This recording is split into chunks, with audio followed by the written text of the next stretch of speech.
Hey guys, welcome back to the Downbeat podcast. My guests on the podcast this week are Tūranga and Lewis of Alien Weaponry. Alien Weaponry is a band hailing from New Zealand, and every member of the band is of Maori descent. Now, I knew nothing about the indigenous people of New Zealand, and they schooled me for 2.5 hours. We also talk about their music, their influences, touring. There's a bunch of stuff, but mostly it is a history lesson and a super, super interesting one. Before we get started though, I want to let you know, if you want to support this podcast, you got two options. You could go to patreon.com/the Downbeat and you could chuck us a little bit of money. And what that's going to do is you're going to get ad-free episodes. You're going to get early access to episodes. You're going to get early access to merch. And what I'm going to get is the money to pay for this rent and the cameras and Simon and Madison and the producers and all of this stuff. It's win-win. And if you don't want to do that, if you don't want to go to patreon.com/the Downbeat, but you want to wear some clothes, you could go to www.thedownbeat.at, search bars Downbeat, and you could pick up some cool luxury streetwear by musicians, for musicians. It's all lovely stuff. We got shorts, we got t-shirts, we got pants, we got hoodies, we got everything. Doesn't matter if you're in New Zealand and it's hot right now, we got shorts. If you're in wherever else, can't even think of a single place, and it's cold, we got ultra heavy hoodies. www.thedownbeat.at, search bars Downbeat. If you don't want to do either of those things, follow, subscribe, all of that stuff, but I don't know. As ever, this episode of the podcast is brought to you by the wonderful people at Neural DSP. Neural DSP make guitar plugins for your computer. All you got to do is plug them in and you can sound like some unbelievable bands like Gojira. You could sound like Misha Mansour. You could sound like Tosin Abasi. You could sound like Nolly. Not his voice, just his tone. They got stuff for guitars, bass, vocals. They are at the forefront of cutting-edge amp simulation, pedal simulation, anything like that. You've got to check them out. Listeners of the podcast can get a massive 30% off any Neural DSP plugin by going to neuraldsp.com and using the code Downbeat. Check it out. It's Alien Weaponry on the Downbeat podcast.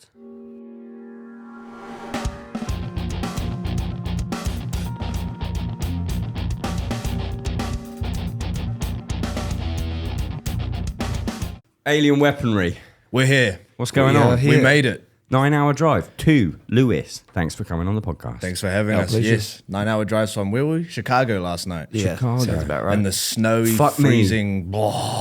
Chicago this time of year is like top 3 cities I don't want to be in. Dude, Packing up our gear outside in the snow in our stage outfits, which is one layer basically.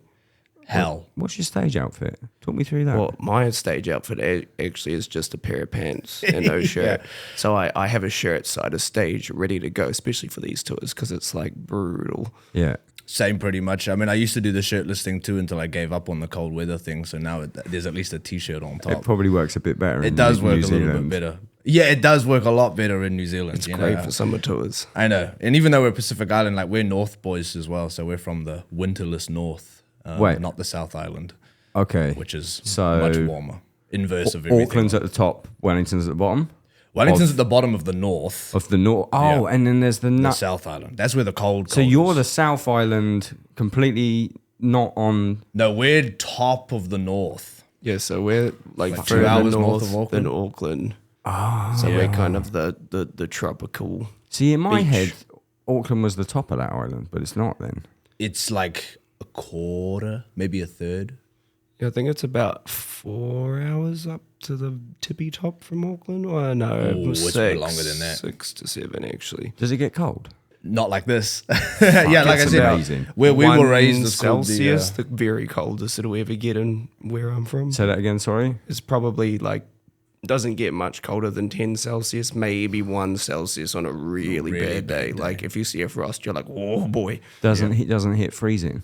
not very rarely. I mean, yeah, we're known as the winterless North, you know, so it's like Sounds black metal, but like the opposite. right. And it's so when we come over here, it's like goodness gracious. South Island gets a lot colder though, of course.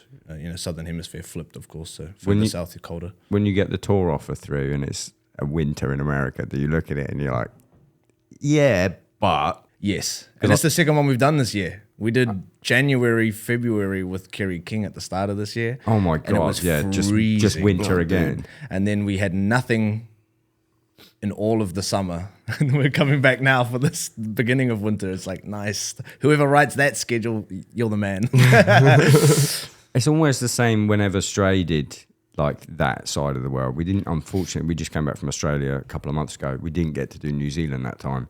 But like, it's always, they're like, yeah, you want to go in August? I'm like, not really. No. I'd rather go when it's fucking freezing here. Right. No one wants to hit a Pacific island in the winter. I loved New Zealand so much, but I have to admit, I didn't get to see a lot of it because we did. I think we flew to Auckland, and then it was the drive Auckland to Wellington, and we were ready to do it, and we were going to stop off at a load of beautiful places on the way. All the Lord of the Rings. Lord of the Rings? Yeah. Yeah, Lord of the Rings. All of the Lord of the Rings places. Got into the van. Fuck, you probably know the guy. There's a guy that owns a bar in Auckland, and he also owns a bar that does venues in Wellington. Oh, yeah. It would have been the Valhalla guy. I can't remember his name now. That's the fucking guy. He was our promoter for our New Zealand tour at the start of the year. Yeah. Okay, and he drove us, you know. But yeah, okay. So, lovely guy. No disrespect to him. We'd just done like a world tour, and we're getting in the van at the end of the night in Auckland to drive all night. And he just bought that bar in Wellington that he owned. Right. So he was transporting a load of glasses from both bars.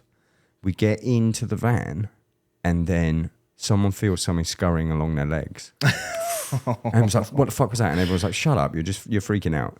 Turn the light on in the van, and there's like 150, 200 cockroaches in the fucking glasses. And I was like, I'm really sorry, boys. It's like one thing in the world that I'm scared of, and it's cockroaches. Yeah, I was like, I'm getting a fucking flight. And I stayed at the airport, and I got a flight. And I missed out on all the beautiful countryside. Yeah, yeah. And it is a good drive. Auckland to Wellington is a good drive. You get a good range of the country doing that, but I don't blame you. I don't blame you. I'm not a big fan of creepy crawlies either.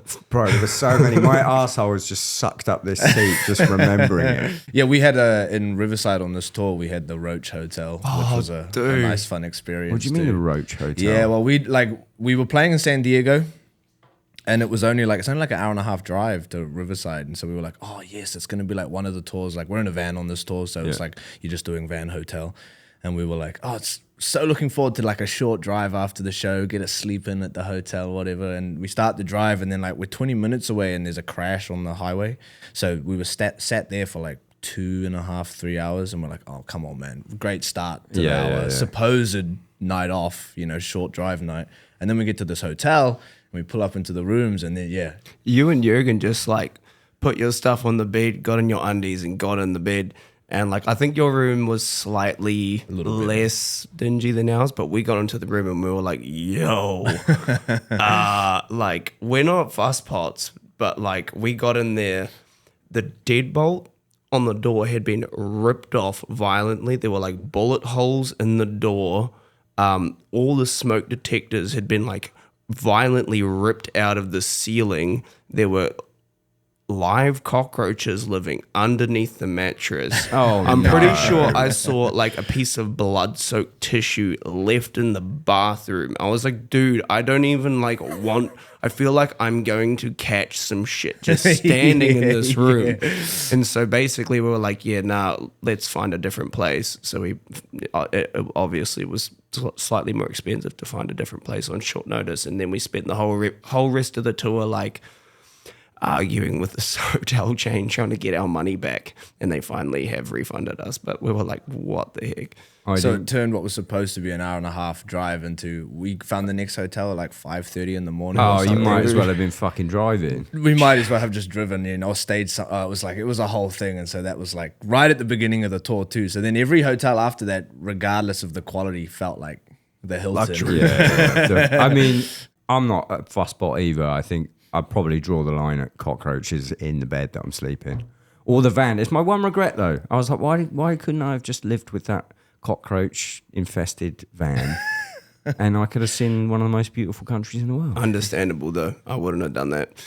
Is it a culture shock for you when you come to the States? Definitely. Like this is your second or third time in the States, but this is my on tour at least. Yeah, on tour. My ex-girlfriend lives in LA, so I spent a lot of the past few years back and forth over here. But LA on its own is a culture shock versus the It's country. different. It's a different mentality for sure. But it's kind of cool, you know, like you grow up watching Western movies or like movies that are primarily set in America and kind of have that as the main culture. And it's kind of like you come over here and you're like, oh, dude, people like, that's how people are. And like you hear voices that you only see on TV and you're like, what the? Or like food, or like I'm like- the same when I moved here, and I was like, "Oh my god, Twinkies are real." right. The obscene amount of processed things, you know, packaging, you know. Like, I do find it hard sometimes because I've gut issues. So sometimes I like, you know, I do. No disrespect to the States, but I find the food in New Zealand to be fresher and less like gone through process. You know, it's. I think it's one of the worst foods in the world in terms of like the laws around like freshness and pesticides and stuff like that. Delicious, some of it. But then some of it you're like, like What do you eat when you're on tour then? Because if you just did a 9-hour drive from Chicago, there can't be that many places to stop that's good. there's a lot of like either I don't eat for 6 hours or I get like a gas station thing, which is never like my what I want necessarily, but it's like I'm hungry and I need to eat. But I do find that Asian food's usually pretty good for like a palate cleanser, you know, like just a good thing of fried rice. And I'm like, I can, you know, digest. It's not so greasy, but like I do end up, you know, just hitting up like burger spots and stuff, you know, because they're there and they're open late. Is there like a universal place that you know that you all want to eat, that if you see it, that you'll stop to get it? In-N-Out's pretty good, that's man. pretty standard, you know. Like fucking it's up just there. one of the most flawless burgers in the world. Yeah. Like the epitome, I think, of a burger. It's number one. and still relatively affordable on the scale. It's Like, so cheap for they what it haven't is. blown up like everybody else has. I'm definitely on tour. I'm like a Mexican food. That's the staple for me. Oh, Like, yeah. Real Mexican food or Chipotle? Either or. I had literally a life-changing burrito in San Diego. San Diego. Yeah, I keep thinking it's Phoenix for some reason, but I went in there. It's like $11 for like burrito, like 3 different salsas and a drink, and I was like, oh yeah, got the thing. Like walked back to the green room, and I like bought it out of the packaging, and I was like, oh, and then I took a bite, and I was like, oh my god, I was literally California. felt sick and depressed before eating it. Ate it, and I was like, felt happy, healthy, and like $1 million. I was like, no way. Like for me, it's like they're like the ex bodybuilder in me thinks it's the perfect package. I It's knew like, there was. I knew you mentioned Tran earlier, and I was like, "This guy knows like what's rice, going on." protein. It's like wrapped. It's like the most perfect thing ever. They're still relatively affordable. Like we did a tour with the Kerry King at the start of the year, and their Phil Demel's guitar tech, Max Karen. Yeah.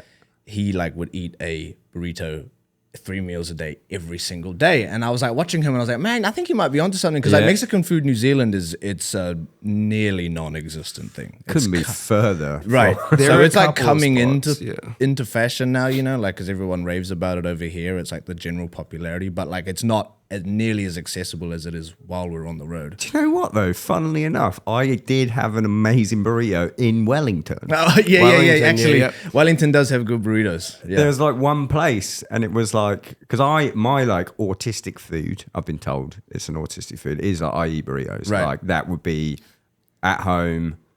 I will eat burritos 3 times a day because of exactly the same reasons Easy that you meal. said. I So bet on that tour, place I'm was the same. Ecom. Ecom. Yeah.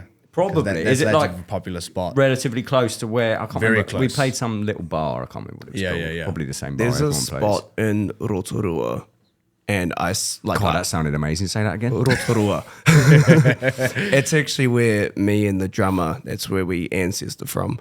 But it was like I couldn't believe that I found it in New Zealand, because it tasted so authentic. It honestly, it bet like 80 to 90% of Mexican I've even had in America, and I was like, get out of it. Damn. Yeah. Well, it was like they were owned yeah. by Mexicans, run Yeah. by Mexicans, so it's like it's But with from the fresher source, food. but with New Zealand ingredients. That's what Yeah. I always think about that place, because we all went to that place when we were filming. Most of the Alien Weaponry music videos are filmed in Rotorua, because that's where like the Maori tourist experiences are. So it's where you can find the like replica villages and the sort of environmental look. And yeah, we were down there filming our videos for one of the latest album, and Lewis was like, "Oh my god, I found a great Mexican spot." When you say down there, geographically, where is that? Yeah, it's Mid-country, probably. East Coast, in between. So it's like Lake Taupo, which is smack bang in the middle of the North Island. Yep.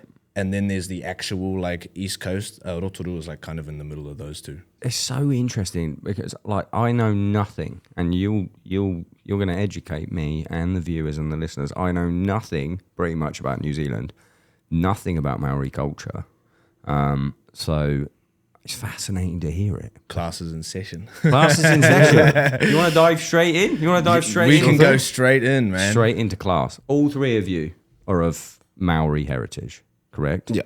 Is that something that is, since birth, or is it something that you looked into like deep in your lineage, or is it like your immediate family still are involved in Maori heritage? Do you know, like I know, I know literally nothing. I don't know if that's like, oh, I found out my ancestors, or it's like you're born and your parents are like, this is who you are. This is the culture. It depends on your upbringing. For me, it was from birth. But obviously, anyone that is familiar with how colonization works and those sorts of things, there are plenty of people out there who are in today still finding that information out.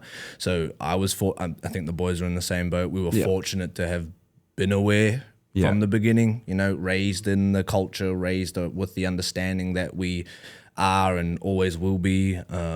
With both of my parents are Māori. My grandmother is Scottish. No fucking way. Shout out the Orkney Islands. I'm like, both my parents are Scottish, so I'm technically Scottish, but English accent, lived in England. Right. Yeah. That'll explain Glasgow. Yeah, there we go. Yeah. Never been to the Orkney Islands though, would like to. I'm sure my grandmother would love me to. So when you're in those fortunate circumstances where you get that knowledge from the get-go, it's much easier to feel integrated and connected into the culture. And Māori work on it's called the whakapapa system, which is one of those words that makes a lot of unfamiliar laugh, chuckle a little bit. I just love every word that you've said so far this Maori.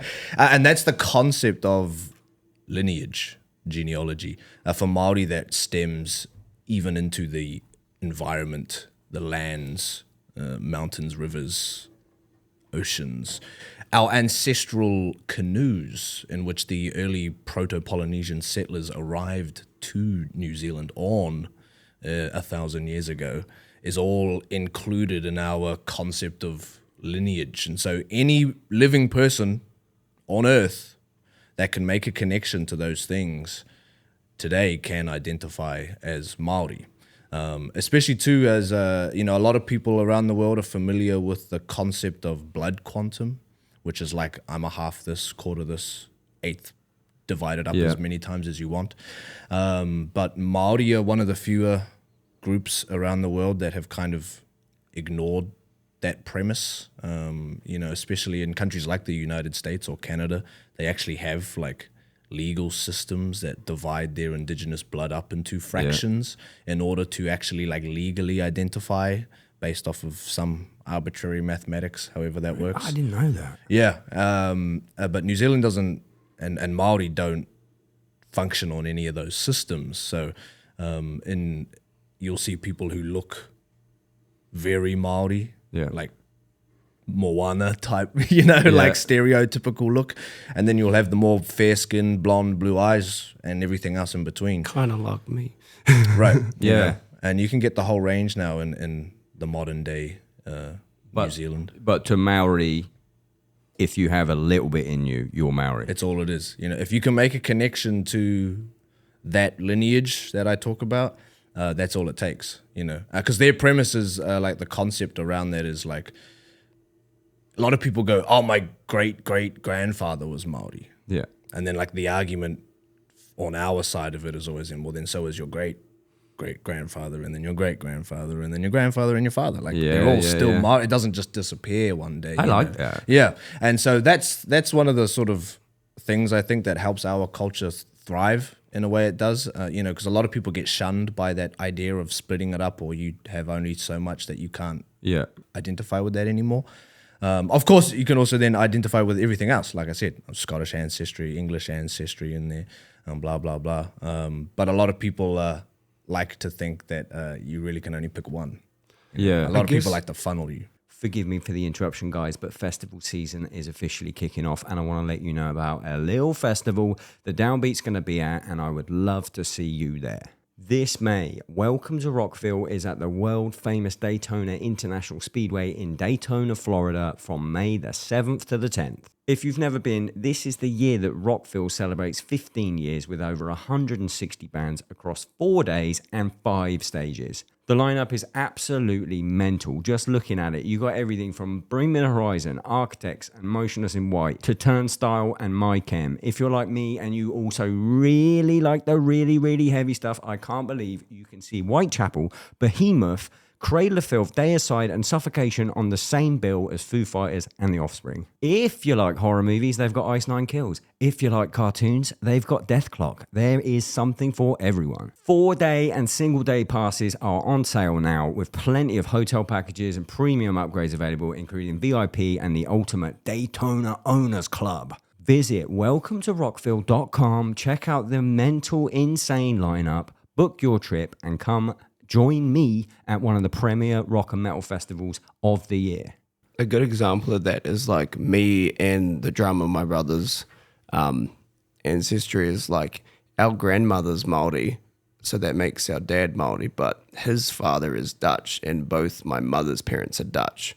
So people always were like, oh, you guys are white boys, you know. But me Are the and Maori Henry, people? Or? No, it's always what we call Pākehā, which are non-Māori.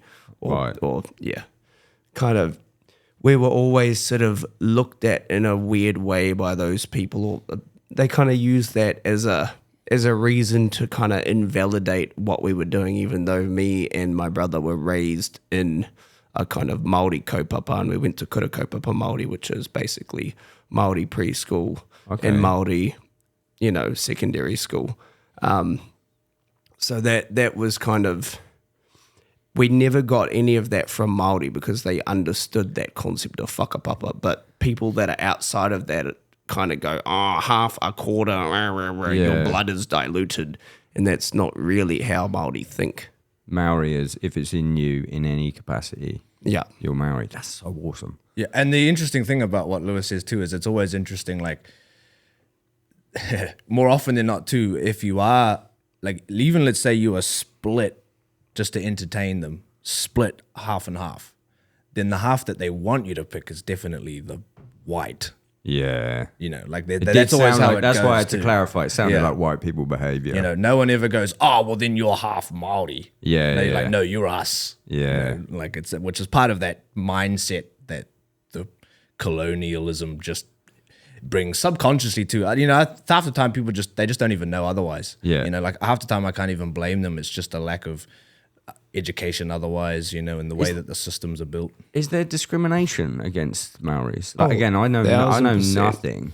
1,000%, yeah. It's like most indigenous groups around the world, in their respective countries, Māori are always in the sort of misrepresented statistically in all the illegal or criminal situations or whatever. They're the impoverished and things like that, which is the same patterns you see, alcoholism and all those sorts of things that you just see amongst other minority groups all around the world. It's no different for Māori too. Currently government-wise, we're in our most right-wing government that we've had in a long time, if not ever. Right? Yep. Same back home and same here. The whole world seems to be running on that trend a little bit. On that side of the pendulum swing. So it's no different for us back home. This is where the interesting part about this experience, though, as Māori. Like, yes, Māori are discriminated against. Am I discriminated against with pale skin and blue eyes? The same as my cousins who are dark-skinned, dark eyes? No. It is very different. And then that's where sometimes, Lewis said he's obviously most of his experience in this, when you are of mixed ancestry, the negativity coming from non-Māori. It's not always the case. Sometimes it does come from Māori, and I would assume, like, more often than not, it's due to the fact that they know that they are treated very differently for the way they look than the way that we are treated for the way that we look. I suppose it's like when me and Henry, we went to Kurakaupapa Māori, and we actually left Kurakaupapa Māori because we weren't accepted because we were by far the whitest kids at Kurakaupapa Māori, and a lot of kids were kind of like, oh, well, then you're not Māori because you're not brown like me. And, you know, that's more of a social issue rather than a Māori issue, I would argue. Right. I was going to say, as biracial myself, you're going to find that in any culture, whether both sides, whether what side it is, they're going to look at you differently because you are slightly different. Yes, and it's the human thing, you know, like for some reason, us as humans are just obsessed with it. Obsessed. If you look with it. different to me, Obsessed. I'm going to hate you and kill you over it. Yeah. It's like, It's a shame. Americans, this is obviously a joke coming, but like Americans wish they had that kind of Maori. If it's in you, then you're Maori with being Irish. Americans are fucking obsessed with like, well, my great granddad's granddad once went to Irish, so yeah, I'm Irish. March 17th, let's fucking go. Yeah, that's a real interesting conversation there, and I might not even dive into it. But I always think it's interesting. It's because that's a whole thing, and I always find it's the ordering of the nationality or the ethnicity, right? It's like Irish American. I'm like, if anything, you're American Irish. The foreign American, born and raised generations in the American is first. You know, like to the rest of the world, you are, from a nationality perspective, an American. But the tricky thing with that conversation is like, and this is one thing that we have with Māori, because Māori becomes the word that encompasses all of it. You know, a lot of Māori don't even want to identify as New Zealanders in today's day and age. They want their nationality to be Māori. But Māori is also an ethnic group. It also happens to be the name for the culture, right? Yeah. Which causes a lot of confusion. Because American is the nationality, like you're from like the United States of America, or you're from the Americas, North or whatever. You know, if South American people become South American, but you know, if you're Brazilian, you're Brazilian. People like, that's weird. So you get the nationality thing mixed up with the ethnic thing, ethnicity. So like, yes, you will be nationality American United States, but sure, ethnically Polish, Irish, Italian. You know, like America's such a melting pot of culture, but because it's one of those places where most of the people here aren't like indigenously from here, there's no claim to the ethnic belonging of the land itself like Native Americans can, right? Yeah. So that's what causes that. They cling on to like, I'm partly Irish. That is what they are, you know, but they're not culturally Irish, or from a nationality perspective they're not Irish, but ethnically they're Irish. And like, so that's a whole mixed match Rubik's Cube that thing you didn't want to get into. Yeah, well, that's kind of going dusting the way into surface. it. That's a big conversation, but it is. We get that a lot with Māori. You know, it causes a lot of confusion. Like, what are you? Is it a nationality? Is it a religion? I mean, I'm going to be like that through this whole episode because I know fucking nothing. Yeah, which is why I was so stoked when Natalie sent the email. I was like, fuck yeah, I'll have those guys on. Lock in. I don't know fucking anything. So apologies if I pronounce anything wrong or I say anything that's, you know, considered offensive because I don't know. And if I do, then like, be nice, but like call me out on it. Right. So other people can learn from it. Hey, well, you know, that's always the first step though. Most people don't even want to even learn or correct their ignorance, whatever you want to call it, you know, and yeah, you've got the right guys though. Anyway, make a living out of this. Anyway, the fucking tattoos. Yeah. Question number one. We're not yet there yet. Don't worry. Oh wait, we might actually be there. I've made a whole living over the past 4 years talking about my face. Oh, yeah, I was going to get into that. I mean, we can get into that. Let's just get into that now. Yeah, your TikTok's massive. The Band-Aid off. Your TikTok's massive. Yeah. It blew up very quickly in a very small span of time. When did that happen? 2 weeks after I got it done. Like, literally, it was like we'd finished that first of the Gojira tours, which was 2021 in the United States. With Knock Loose, was that? With Knock Loose, which was such an awesome tour. And actually, we've been dusting a lot of those same venues on this run with Avatar, which has been nice to see how those venues are with different crowds. But I had been talking with my mum throughout that tour, like, about getting it done when I got home. Asked if she wanted to get her face done on the same day, like make a, because there's a lot of ritualism around it and significance and whatnot. And she was like, yeah, let's do it. So I was in the back of the bandwagon, like messaging the artist, like, can you do it? Like, but then we're going back on tour with Gojira, like, so if you can slot me in right before Christmas. He's like, I'll do the last slot before Christmas, which was like December 18th. And then in the new year, I was like scrolling through TikTok. I had never posted a TikTok in my life. I think I'd barely had it downloaded. It was like the new thing for me. I'd kind of been like one of those guys, no, I'm not going to get in the pandemic, I'm not doing a There's fucking literally dance. a video. I got TikTok for a week and tried to post it, and I was like, nah, I don't want to be a TikTok guy. And there's a video of me being like, are you ever going to get a TikTok? And you're like, absolutely not. And then you blew up on TikTok, and I was like, oh, the irony. Yeah, because management were like, you probably should have some personal TikToks, like, because it's the thing right now. I was like, okay, and now scrolling. And then I seen this video come up about Moko, about our face tattoos. And I was like, oh, I'll stitch it, or whatever. Yep. See what that's all about. And it was like 10 million views or something. Ridiculous. This is post having it done, just after you got it done. First video I ever posted on TikTok, and it went like stupid viral. Great business, man. Yeah. And then before I know it, like, the virality comes, but then the questions.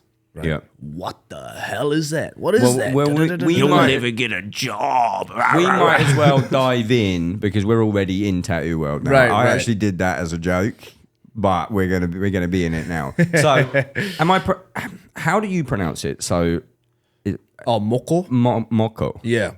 If I say it like that, is that okay from a white? Yeah, boy? yeah, totally. We actually this little over all the years of doing the social media and explaining things Māori to people on the internet, a lot of people, they get really like caught up on the pronunciation thing, in all fairness to all those people out there too, Māori sometimes can be real sticklers for brutal almost. I'm like, come on, man, how are you going to expect someone Like who's French people. You ever say something wrong in French? They're like, no, you are said dirt. Yeah. Yeah. And so I coined this like little catchphrase that people seem to like, which was effort is respect. It's not about the perfection of it. It's about the intent behind the, and because like people don't, we've heard people speak English from all sorts of places around the world, and they all have accents. Everybody's got an accent, you can't always have that perfect. So the as long as you're trying, it's all you can ask for. You can't ask for perfection. Bro. I'm fucking trying, bro. Yeah. Moko. Yeah, perfect. Nailed it. Am I right that there's different types? There is. So Moko is the all-encompassing term, refers to, these days, there's been a lot of change in the art form over the years, but these days it's like the all-encompassing term that refers to the specific art style, Maori. So that the word Moko is unique to Maori compared to the other Pacific Polynesian cultures that all practice some form of ritualistic tattooing. So Moko is unique to Māori, and it refers to it anywhere on the body. So I have decided to only be covered in Moko. So my arms are covered in Moko, my stomach and my face. A lot of people think it just means the face. It's actually just a broad term. Then each place has like the specific name. So actually what I have on my face is what's called mata ora, which is the men's facial markings. Yep. One of the styles. There's another style called mata kiore, which is only the bottom half. Mine's incomplete, so one day it should be my entire face. Fuck yeah. Right. That's so sick. When you go through the motions. And then the women, of course, are known for the kowai, which is just below their lips and chin area. And then you'll see women will have like a diamond shape on their forehead as well. And those are kind of like the well-known face ones, 'cause it's the face ones that draw everyone's attention.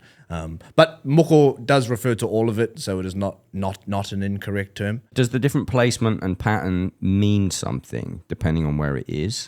Yeah, for sure. I mean, these days, because the actual facial Moko had nearly been made extinct from colonization, and religion was a big part of that. Christians, was it? Yeah. I think we had a lot bastards. of Anglican in New Zealand, I think. Anglo-Christians again. We do have Catholicism. Mormonism is very popular Really? amongst Polynesian groups, particularly too. So, like my dad's family, my dad is no longer practicing, but his family, he was the oldest of 13, and most of his family were all Mormon. So, while being Maori and continuing to practice some elements of Maoridom, lost others. Like What a combo. Yeah. Maori and Mormon. Yeah, and it's an interesting thing actually, like Maori relationship with introduced religion as well, because we were one of those cultures that attempted to maintain balance between the two, which inevitably though leads because pre-colonial Maori religious practice was a lot more open.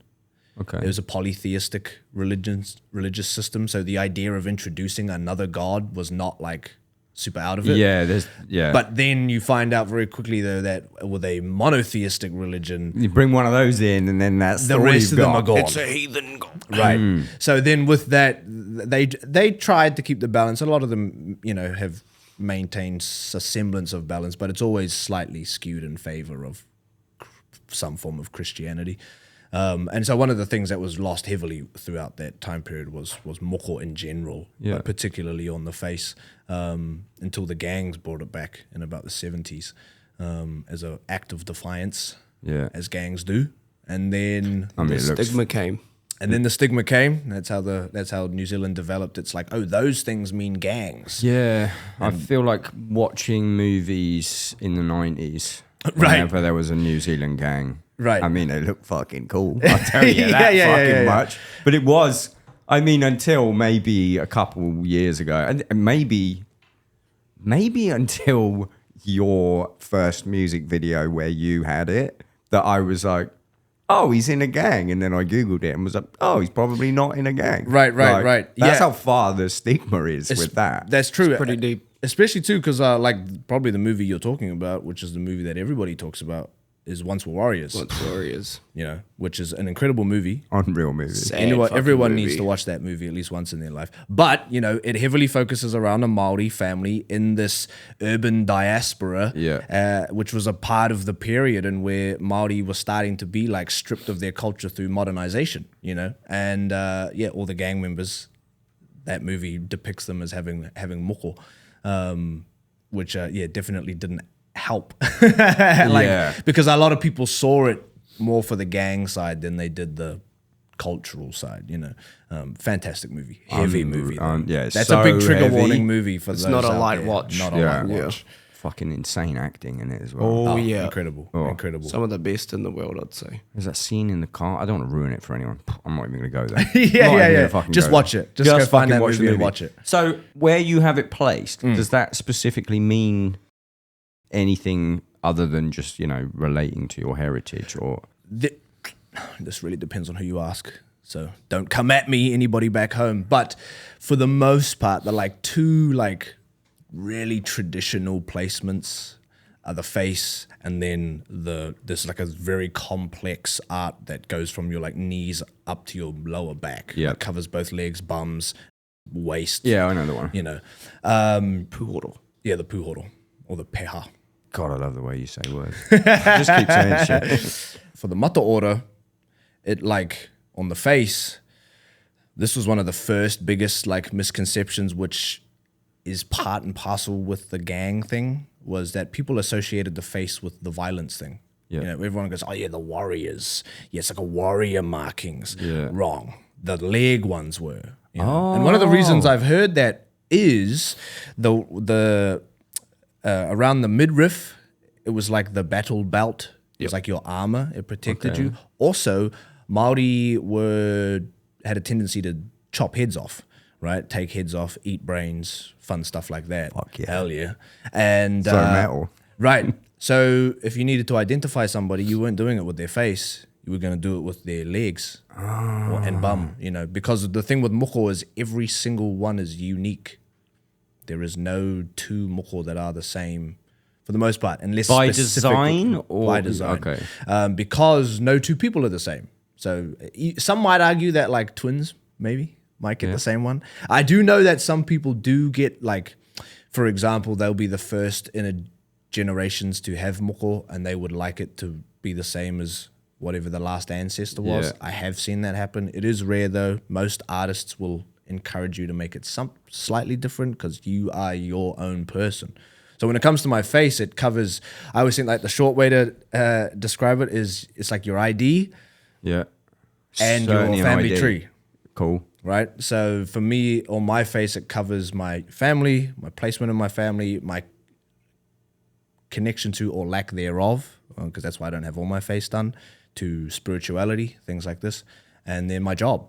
So I was a musician by the time I got it done. So on it is depicted my relationship with my job as In the design the or design. in... Oh, okay. Yeah. Because that's what I'd read in some research for this, that some of it was to do with... I think the word I read was mana. Yes. So mana is which is a word actually that is been taken from Polynesian cultures, you know, like we're all familiar with it in video like, games and things Magic like the that. Gathering. It all comes from the same origin, which like for Maori, mana basically means like prestige, That was respect, another... Yeah. honor, things like this. And the general practice carries with it a huge amount of mana. So an artist will not give moko to someone they consider to be of low mana. However they measure that, you know, that can be measured in, it's not entirely a one size fits all measurement. And so for the facial markings, they always follow that similar kind of set of rules. Yeah. Now, other places on the body, like my arms, for example, the arms is probably the one place in the modern world today in New Zealand you're going to find the most moko. Yeah. Sleeves, shoulder to wrist, elbow to wrist. Is that Maori or appropriated? It is moko, and it was brought about predominantly because of the attempt to remove the facial markings from the practice. So it was a way that the artists were able to kind of keep the tradition alive while trying to keep up with the, you know, colonial attempts at removing it. So they're like, oh, well, you know, face is unprofessional or it's gangs. All right, we'll keep it on the under the, you know, like most tattoos around the world have had to deal with, you know, below the under the cuff kind of thing. Yeah. But when you ask people around New Zealand, like that you meet with moko, what that means on their arms, that is a lot broader. That can mean a whole range of things. A lot of the time it is as simple as it's my family. Yeah. Most of the time moko, people get it to honor their heritage, their family, mum and dad. Like my arms is right arm is mum, left arm is dad, you know. So like, and the design depicts that. It does. If I didn't have this on, I'd be able to like show you. I mean, you can tell me, and I can get a photo of you later, and it can be magically superimposed. Yeah. I'm just interested because you said Technology. the face one depicts, you know, your career. Right. It's a lovely design, but I'd love you to tell me which part of it depicts that. Or Yeah. is So it for just the music part, it's actually along here under my jaw. So there's like these swirls that are representative of the way that music travels. You know, so it's poetic. cool. That's so cool. A lot of it requires a lot of poetic, creative. And is that from the artist? That's or from the you? artist. So when I showed up, like on the day, you know, this is not sort of thing you get stenciled or whatever. It's like free-handed. So I sat down with him, and you just talk. The first like 2 hours of the session is just talking about your life. You know, what do you do? What have you done? What do you want to do? You know, blah blah blah blah blah blah blah. And then he goes, okay. And then with him, the artist in question was called Lance Ngata. He comes from a long lineage of moko revivalists, you know, so he's very well practiced in the art form. He's probably considered one of the like more prolific artists that we have now, especially for facial moko. Like he's not all moko artists are quite like tuned in yet to like doing facial moko. He is definitely one because his family have been doing it since the revival of the 60s and 70s. So with the knowledge that he has learnt through all his years, takes what I have told him, applies it to his style and his understanding of his learnings, and Tells puts it a on. story And on tells your face. Yeah, tells my story through his eyes. Because another artist will probably do it differently, approach it differently. So fucking cool. Yeah. And, one of the cool things that apparently, this was back in the golden era, say pre-colonialism. Yeah. Supposedly, like, the knowledge was so much more widely understood that, you could actually recognize people and where they're from by looking. Like someone could look at that and go, that guy's a musician. Right. Bro, that's the things like sickest that. thing anyone's ever said on this Right. podcast. And, we don't have that so much anymore, Well, you just told fucking a few thousand people. Yeah. Now people can look at me and go, oh, yeah, cool. There is one thing that's like nice and easy to teach, though. It's these, they look like 6s or 9s right here. And I always forget now, which way are mine flipped? Downwards. Downwards, eh? Yeah. Which means I'm the oldest child. Okay. If they flip the other way, you're not the oldest of any kind. Oh, I can't wait to just drop that on. But next time I bump into a Maori person. Yeah. You're like, this is you must be the oldest. The first time to my knowledge. Yeah. Can't wait. How can I remember that? Okay, wait. So down is the oldest. Yeah. So down will make it look like 6s. Yeah. Yep. Yeah. So 6. In my head, I'm going to think you're looking down on your siblings. There you go. God, That's I can't nice wait and to easy. fuck it. One day, it might be 20 years from now, I'm going to drop that like, and be like, oh, you're the oldest. Yeah. So that one's me a up nice, straight easy away. one. Because in Once Upon a Time, like if a unfamiliar party was arriving into your village, they would have to talk to the oldest. And so if they don't know who the oldest is, it was considered disrespectful to talk to anyone but. So then they could just go, like, oh, yeah, all right, 6. Number 6, get the fuck over here. He's the guy I need to talk to. So that's a nice, easy one that I think across the board now is kind of like, because like this one along here for the music, that's a little more obscure. It might not be the same case for everybody kind of thing. So it gets a little bit more poetic in that sense. But hopefully as the tradition revives even further, becomes even more known and styles become solidified. Because right now there's a lot of spread amongst the styles. We hopefully might get back into a place where like you can actually truly use it, like the ID thing that I was talking about. I mean, I'm going to go home and research this. So I'm like fucking stoked on this. Lewis, I don't want to leave you not talking because your face is not tattooed. Got any plans to do it or any already on your body? I don't have any moko yet, but I've been kind of planning to for years. But I guess the thing with me is I do have this kind of disconnect almost a lot because of my skin color. I guess I haven't really felt ready to delve into that just yet. It's quite sad that you feel like But I mean, I do a lot of moko artwork in my own time, like my guitar strap on this tour. I carved that myself with a Dremel. But I just feel like I want to, I guess, accept my place and my complexion more.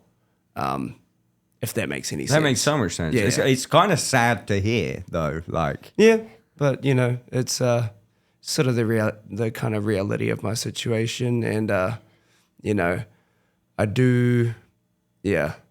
Also, getting moko is expensive, and I've not always been in a place to be able to just go and get moko. Yeah. I don't want to shortchange anyone, especially not,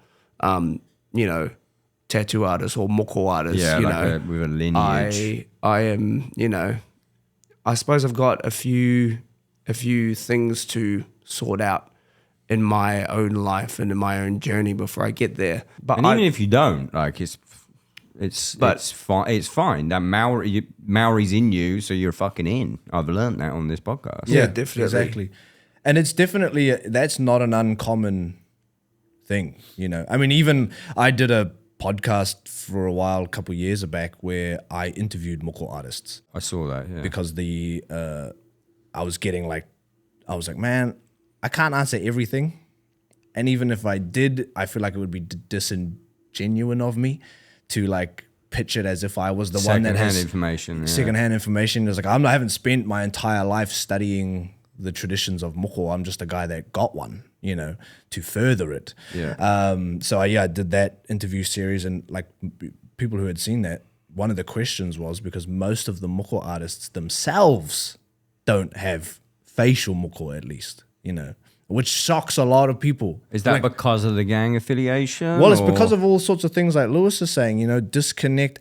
Some of them are from a generation where they had just been told their entire lives, like, don't get it. It's da-da-da-da-da. And even though they'd come out of it enough to impart it onto people, they were still stuck in that, it's hard to break out of those things. And what's been really cool watching since I've done a lot of those interviews, like a lot of those Moko artists now have facial Moko. Not to say that I was any part of that decision, but it's cool to see that growth because I had the answer of why they didn't when they didn't, And so then now to see that they had healed that whatever in them and felt now that they woke up one day and went, oh, now's my time. And they've gone and got it done. You go like, hell yeah, dude. That's what we love to see and love to hear it. But, it's like one of the most common questions I've got over the years on my TikTok is, I have white skin. Am I allowed to get Moko? My parents are Māori, but, I suppose, even though, I've been doing this and I've grown up, kind of in the Māori realm, I have always felt some level of disconnect or some level of like I can never truly understand what it's like to be a dark-skinned Māori, if that makes any sense. Yeah, totally. And, I'm 1,000% always wanted to get Moko my whole life. And I do a lot of artwork. I do all sorts of artwork, but one of my main forms of artwork is actually drawing Moko. But I also feel like I want to build my knowledge and my understanding of all of it. And I am a bit of a stickler for things, and I am a bit, I'm very scared to jump into things unless I feel I can, irrefutably just shut someone down if they come at me about anything. You know what I mean? It's a huge decision. It's It a is, face. yeah. It's a face tattoo. Definitely, Even if it wasn't definitely. even if it wasn't culturally like such a thing, it's a fucking face tattoo. That's right. How much shit do you get at the border? Yeah, like my entire life as I knew would, but changes, Yeah. for positive and negative, of course, like. It but it reminds was me of when we were crossing the border and he asked you about your face, Moko, and then you explained to him kind of a very skimmed over, like, their traditional markings, blah, blah, blah. And then I was next up and he's like, are you part of the same group? Why don't you have a marking? I was like, Essentially what I just did. But then I think this guy was like, oh, was the first guy lying and he's actually an MI13 or something? Yeah, dude, it was like I was like, dude, a border officer's asking me some hard questions and now I'm like put on the spot. Yeah, I normally have an all right time at the border, like for the most part. Like there's always it's a very interesting thing, obviously we're from New Zealand. I'm the one who's singled out most of the time. You are. Really? Yeah. I just the have a, It's like a weed smoker. That's what it That is. guy smokes weed. Yeah, but because we have this funny thing, right? The New Zealand passport's one of those relatively powerful passports. So like we be rolling into immigration. The guy is looking at me. I can tell, like just on looking, he's tuned in. All of a sudden, he's ready to like thing. And then I'll slide across the New Zealand passport, and like 9 out of 10 times they instantly change. Why is it so powerful? The Lord of the Rings. I Wait. love Wait. 01 or P1 visa? 02 for me. 02. Yeah, he's Wait, our 01. You're the 01 and you're the one that gets roasted. Yeah. I get Damn. pulled aside for bomb swabs, all sorts of All sorts. Every time too. Like every time I was like me and Henry like straight through, and then it's Paul Lewis. Like, I like to say Usually the 01, they're just like, oh, famous, go on in. the thing that's visually the most Māori about me is the crazy eyes. I think so people are like, eyes? I can have after a them. 13-hour flight. Oh yeah, dude. And a Like bit of weed. Wait, did you smoke weed? actually, not really at the moment. I have been down that journey in my life, but I guess I've kind of got to a point where I'm like, I want to have a healthier relationship with it. So I've really chilled off on that. You know what I mean? Because it made me fucking mental. Yeah, I yeah. started going mental. Madison's hiding herself because she smokes more weed than anyone I've ever met in my life. I'll tell you what, that is good water. It is. Hey, thanks, Monster Energy. Do you want another whiskey? You sort of hinted to a whiskey. If you want to offer me one, this- I would love one. Delicious bottle of whiskey that comes in like a mythical sack. Lot of mana in this whiskey. by the looks of yeah. things. Looks like Hobbit whiskey, so it's probably fitting. that I have it. Lanterns. Apparently, it's the best one. It was a gift from Aaron from Under Oath. And Plus 10 Thank mana, you. plus Plus- 10 plus- charisma. plus 10 fucking drunk. I'm not going to have another one because I do have to drive later, but you're going to have another one. I have to get in an Fucking hell, Uber. there you go, yeah. There you go, lad. 46%. That'll be why.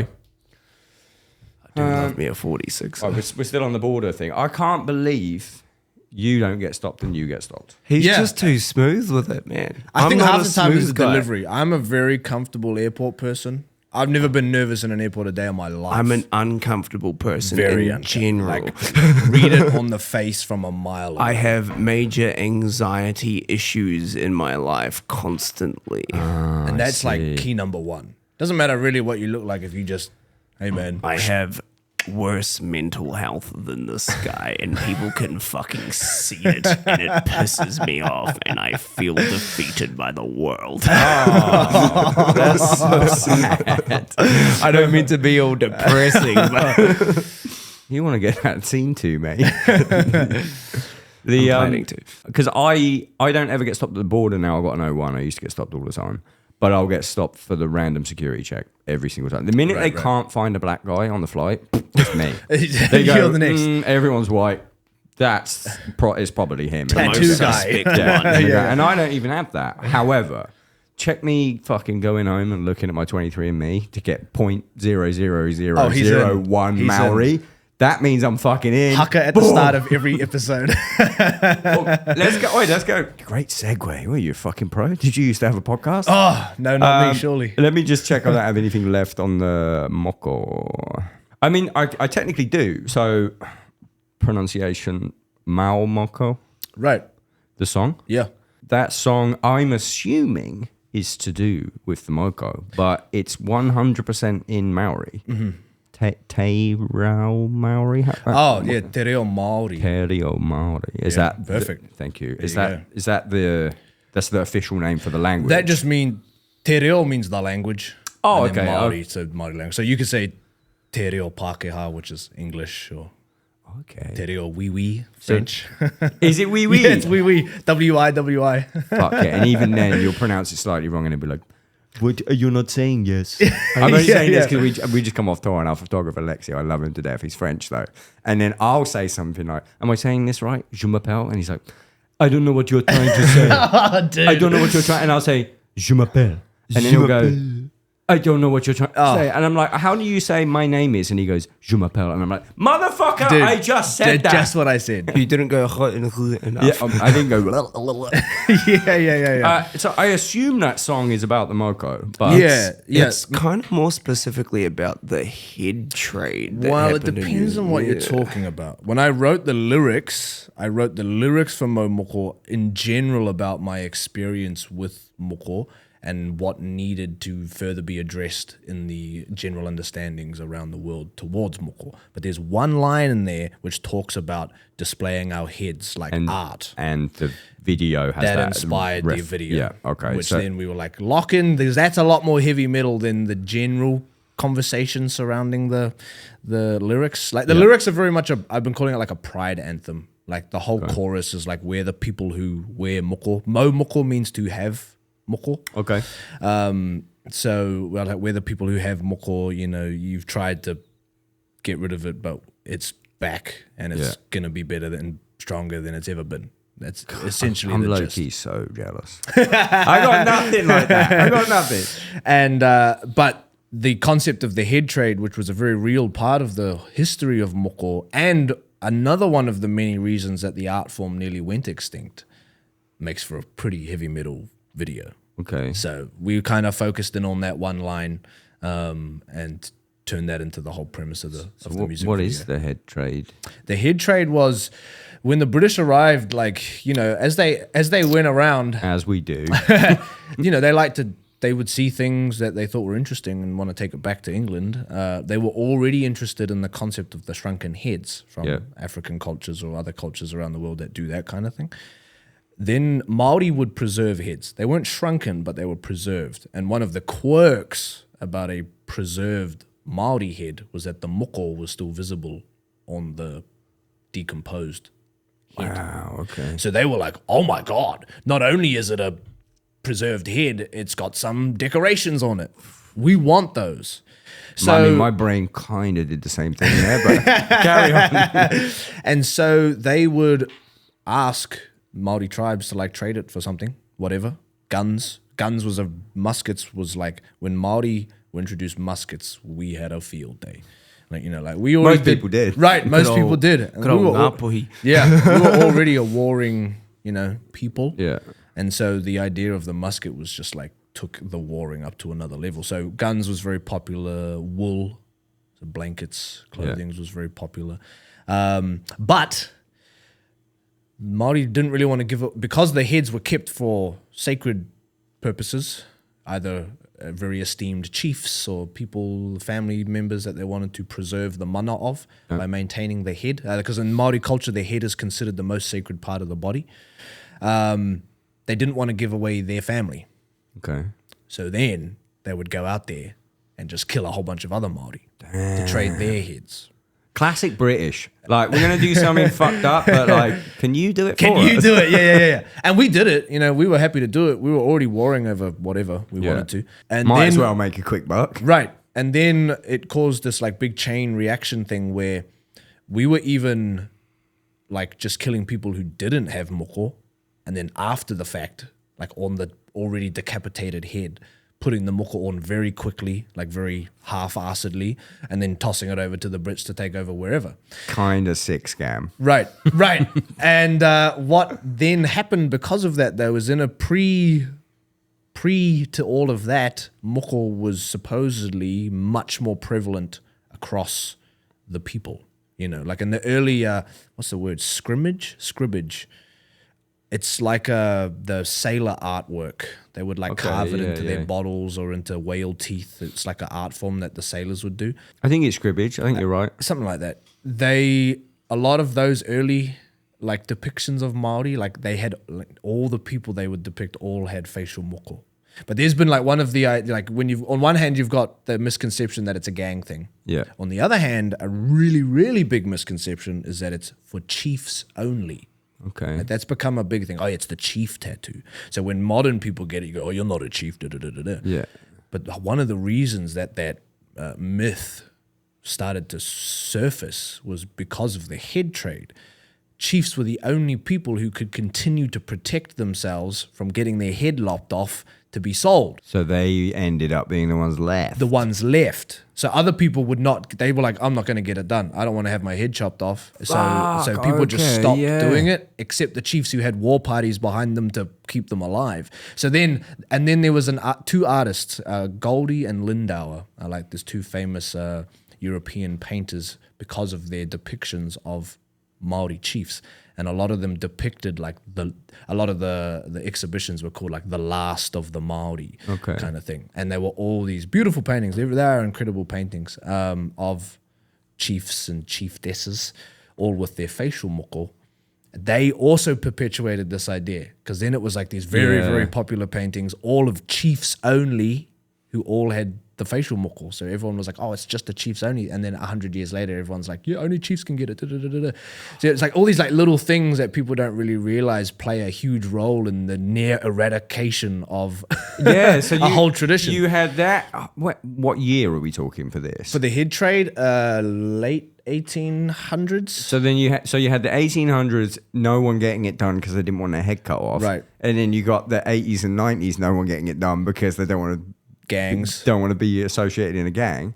Bloody hell, yeah, guys. And then the third banger in this was a government bill that was called the Tūranga Suppression Act, which was on surface level, it was pitched as an idea that the New Zealand government didn't like the idea of Maori medicine.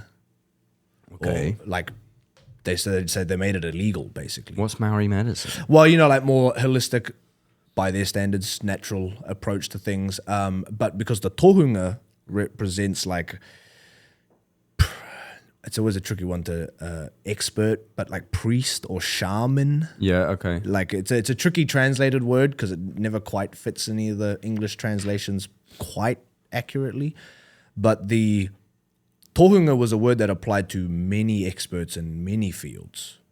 So when you have a very vague title like Tohunga Suppression Act, like yes, then maybe they were trying to target medicine, but what it did was it prohibited tohunga from imparting the knowledge on. So like a professor or something, Right, like someone of anything. of you know. anything. And so yeah. what one of the words for the moko artist, which is what we just use the word moko artist Yeah. today, but it's actually tohunga tā moko. which is Okay, the so they would have been expert of suppressed as doing well. moko. So they stopped teaching people how to do moko. So that was another factor as well. It's like all these many things is like played a part in The world sucks. Dude. It sucks so much. And the worst thing is there's so many layers to it. It's very difficult to like, that's a lot of information you got to like absorb to Yeah. understand the big picture, which is why you can see so many people just go, no, it's just for chiefs only, or no, you can't get it because of this and blah, blah, blah, blah, blah, blah. But anyway, so the song Moko was that the whole point of that was just a pride anthem about the art form, and then the head trade being a significant part in the near extinction of the art form. So it makes for a good video. Video's fucking awesome. Yeah, it was a cool one with the fake head, which was like a That was freaky because it even in person it looked real. so real. Who And there made was- it?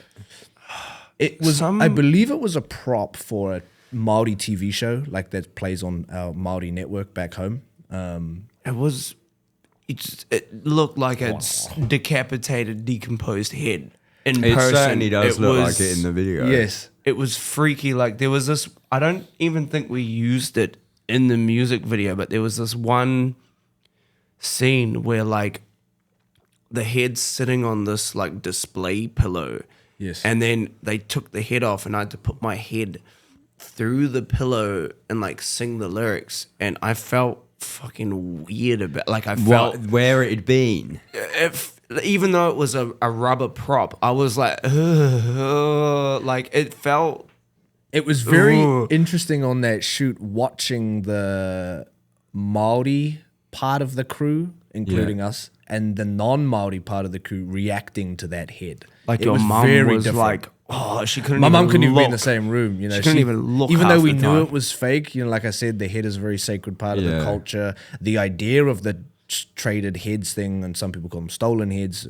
It's stolen by somebody. Yeah, Arguably, it was stolen from the Maori that killed the Maori person to get it in the first place. A lot of people lay a British lot of the people blame on the started it. British.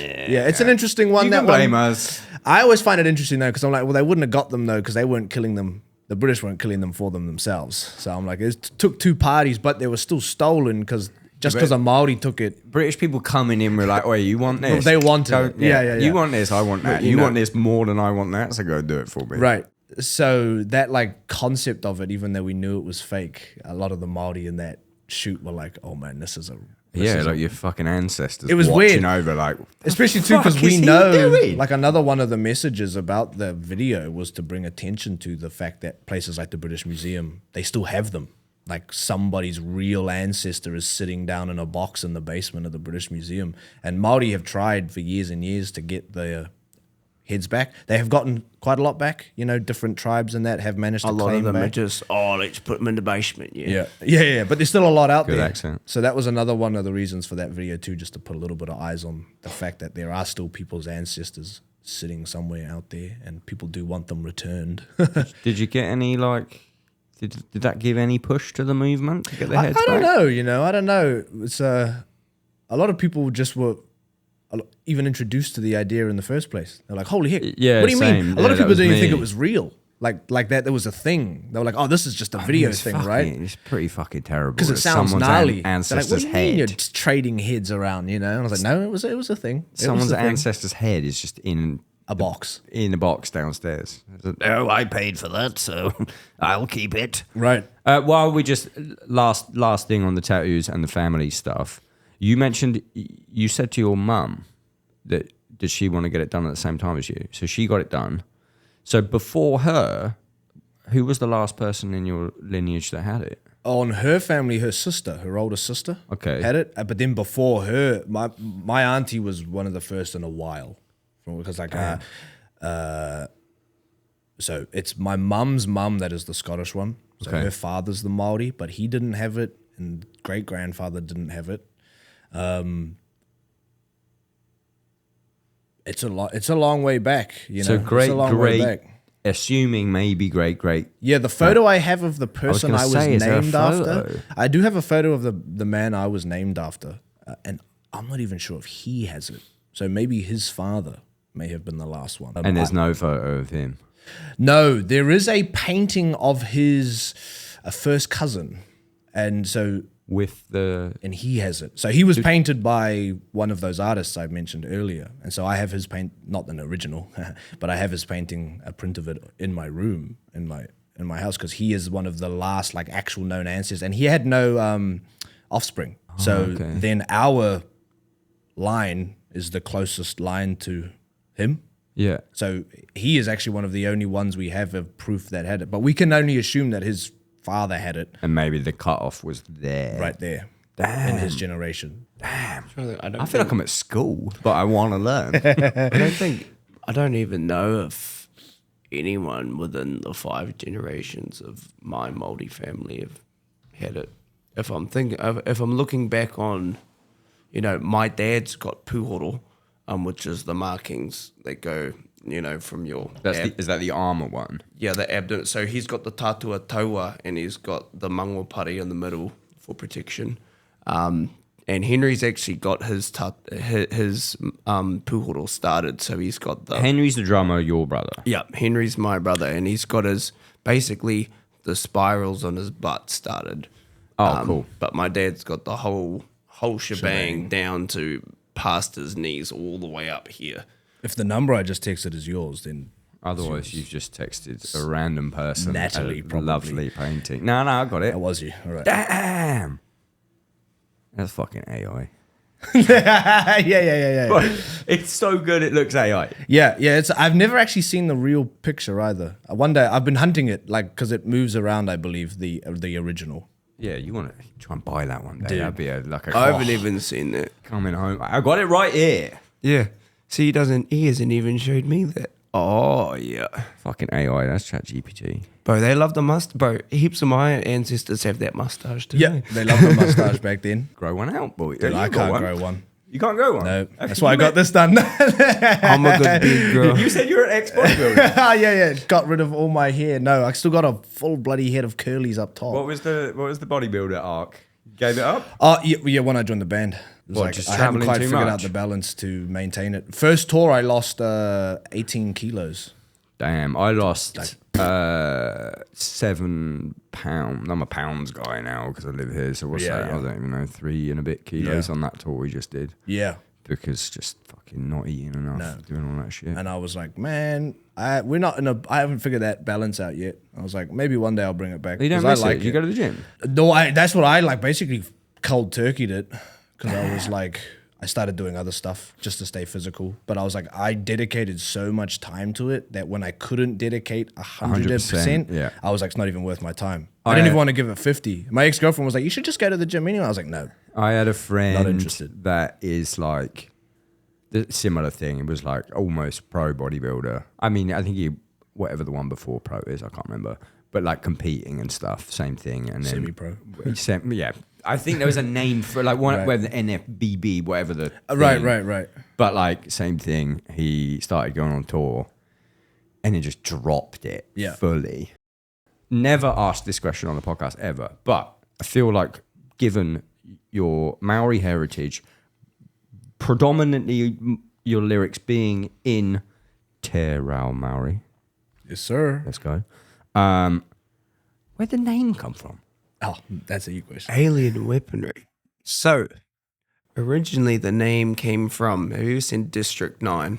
Love it. It's- Fucking real movie. It's great. It's unique, right? Well, I could talk about it all day. I've told Madison to watch it. the fucking prawns, yo. The fucking prawns, bro. So basically, me and Henry, 8 and 10, somehow we watched District 9 at 8 and 10. Yeah, because you started the band at 8 and 10. Yeah. didn't you? And, you know, it's as simple as that movie has aliens. The aliens have sick fucking weaponry. Yeah. Alien weaponry. And, like, I suppose the band's been going since 2010, but we wrote our first Māori song in, I don't remember what year. It must have been like 2013 or 15. And, you know, that band name, you know, we always liked the band name, but I suppose another way of thinking about it, we didn't think about it when we named the band, but like when the British first introduced muskets to New Zealand, to the Māori, they were alien weaponry, you know. It was a whole different realm of weaponry, you know. You used to be able to take a great chief to kill another great chief, and now some fucking idiot on a hilltop poof, shoots him in the weaponry. head. Yeah. I mean, know. just scrap. Just make it that. Well, Don't admit it's not that. but District 9 is a fucking sick film. Yeah, but though. also District 9 does have that Socio-political fucking commentary all through it, you know. The displacement of people and They look different. of Let's aliens. put them in this fucking corner. Ugh, I don't want them living near me. It's got Ugh. such a great like apartheid story in a story about aliens. It's And fucking incredible. in South movie. Africa too. What a setting, you know.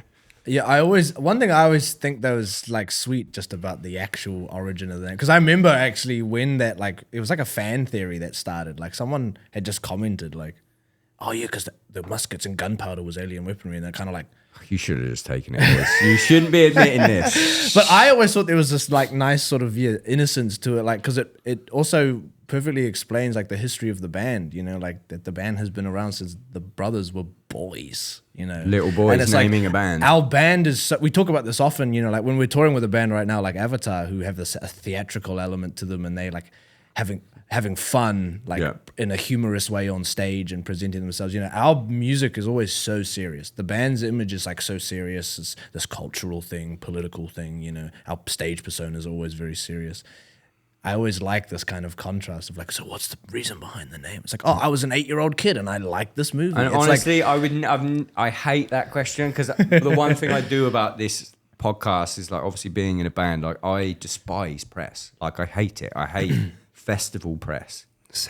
Are you okay? Are you having fun? Oh, dude, this is chill though, because you're chill, and this, you know, it's not like, so, like, what's your top What's 10? the band name? And I'm like, I have to think of a top 10 and explain to you why I just like music. Shut the fuck up, you know? I get mad when people ask me the usual stuff. And sometimes I do, you know, I'm guilty of doing it because it's stuff people want to know about, but like, I just call it festival press, because it's like when someone doesn't know who the fuck you are, right, or what you're about, and so what's the band name, the new album, and then they drop the line. what's the funniest thing he's done on tour? Yeah, I mean that was sometimes As good for if we'd podcast, tell though. you. Only if it comes out like naturally, Right. But like the name one, I would never ever do, other than like every single bit of your lyrics, art, videos, I can see the heritage, and then the name is wacky. Yeah. Whoever that Reddit user is that made that fucking thing up, They locked hats in. off. And I still Shot see it. Reddit. Like I still see it every now and then. Like people go, oh yeah, I read somewhere that like it was this. And I was like, wow. People also claim that, oh, I know them, they're Ngāpuhi and they're my cousins. People say all sorts Oh, of you get shit. the parasocial shit. Oh, all over the place. Yeah, I get that a lot. It happens. I learned that plenty of times in my social media journey with the TikTok blowing up. It's like it's broken glass out there, man. Yeah, you just have to just read it and ignore it, or just don't read it. Yeah. That's why, like, I feel like one of the reasons I was able to succeed in that space was I couldn't care less what you say about me. Half the time, good or bad. Like, I don't need my validation from you. I also don't need the criticism from you.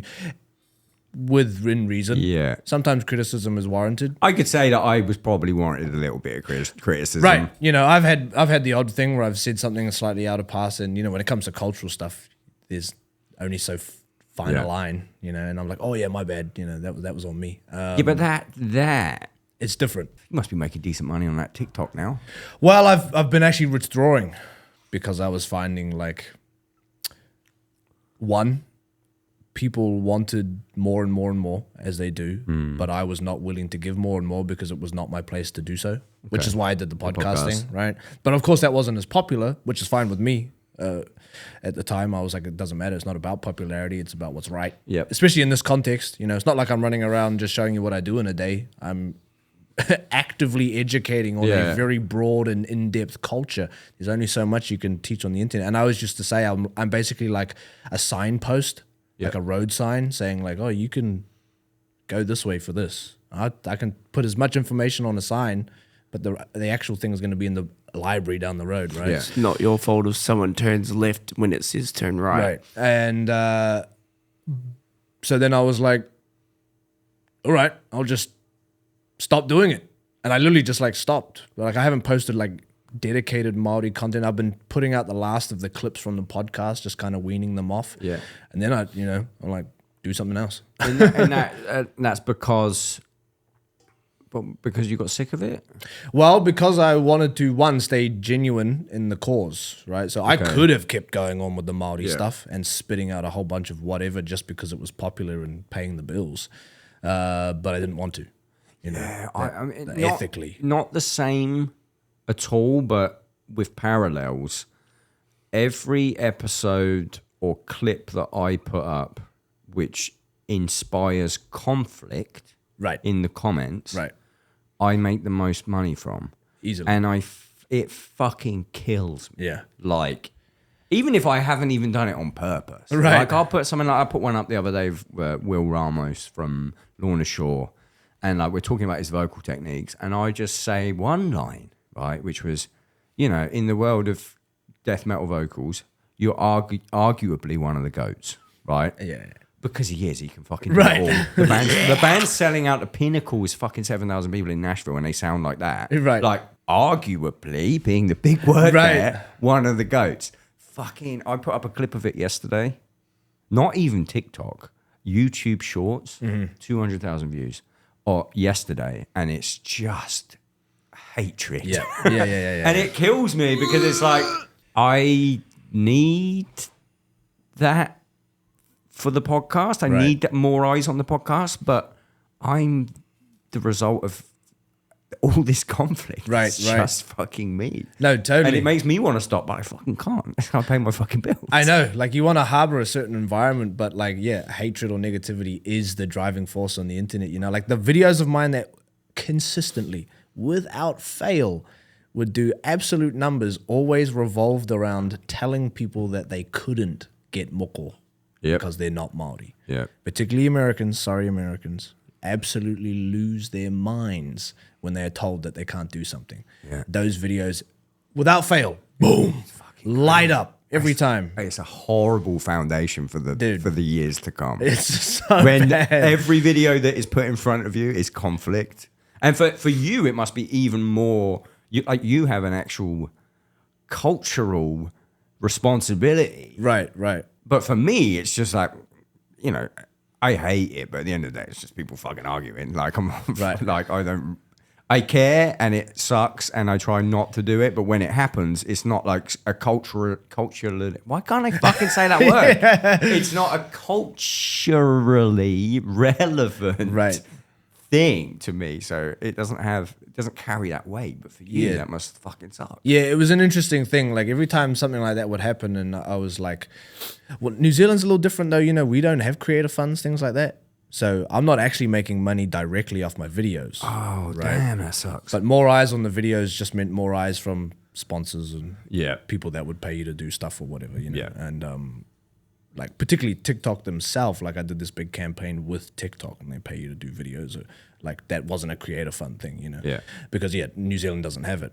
So I was never so influenced per se on the views because it didn't amount to anything. Oh, okay, you know. But still, in your head, views are a type of It's currency. a thing because then when the business goes, oh, hey, what are your views on a month? And you go, not right now, I'll only be like, oh, it's only 100,000 or something. And then once upon a time, it would have been 10 million or something. Because you're causing all these fucking Because you're arguments. causing all these rows with people.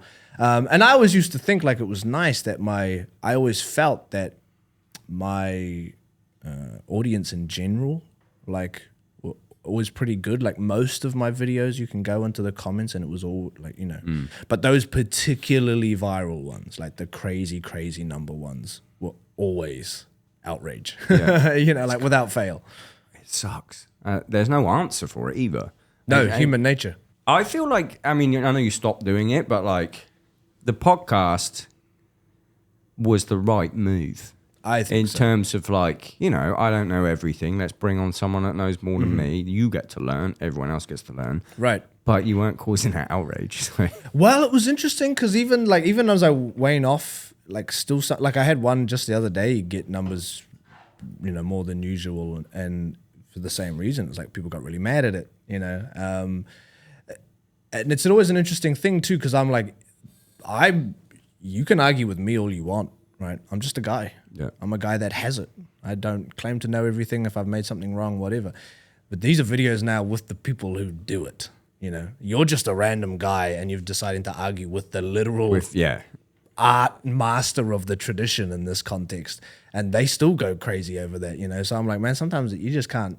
There's no winning. You know, The internet's a place where people say whatever the fuck they want because they know they're not going to get that real world consequence back to them. Yeah. Apart from some dude being like, you're an idiot, you know, they're not going to get punched in the head. They're not going to get screamed at. They're not gonna, you know, it's kind of like some people just like to fucking poke other people too. Yeah. And it can be good for like, you know, blowing up comments and blowing up views. But at the end of the day, it's like, man, the internet's a fucking wicked beast.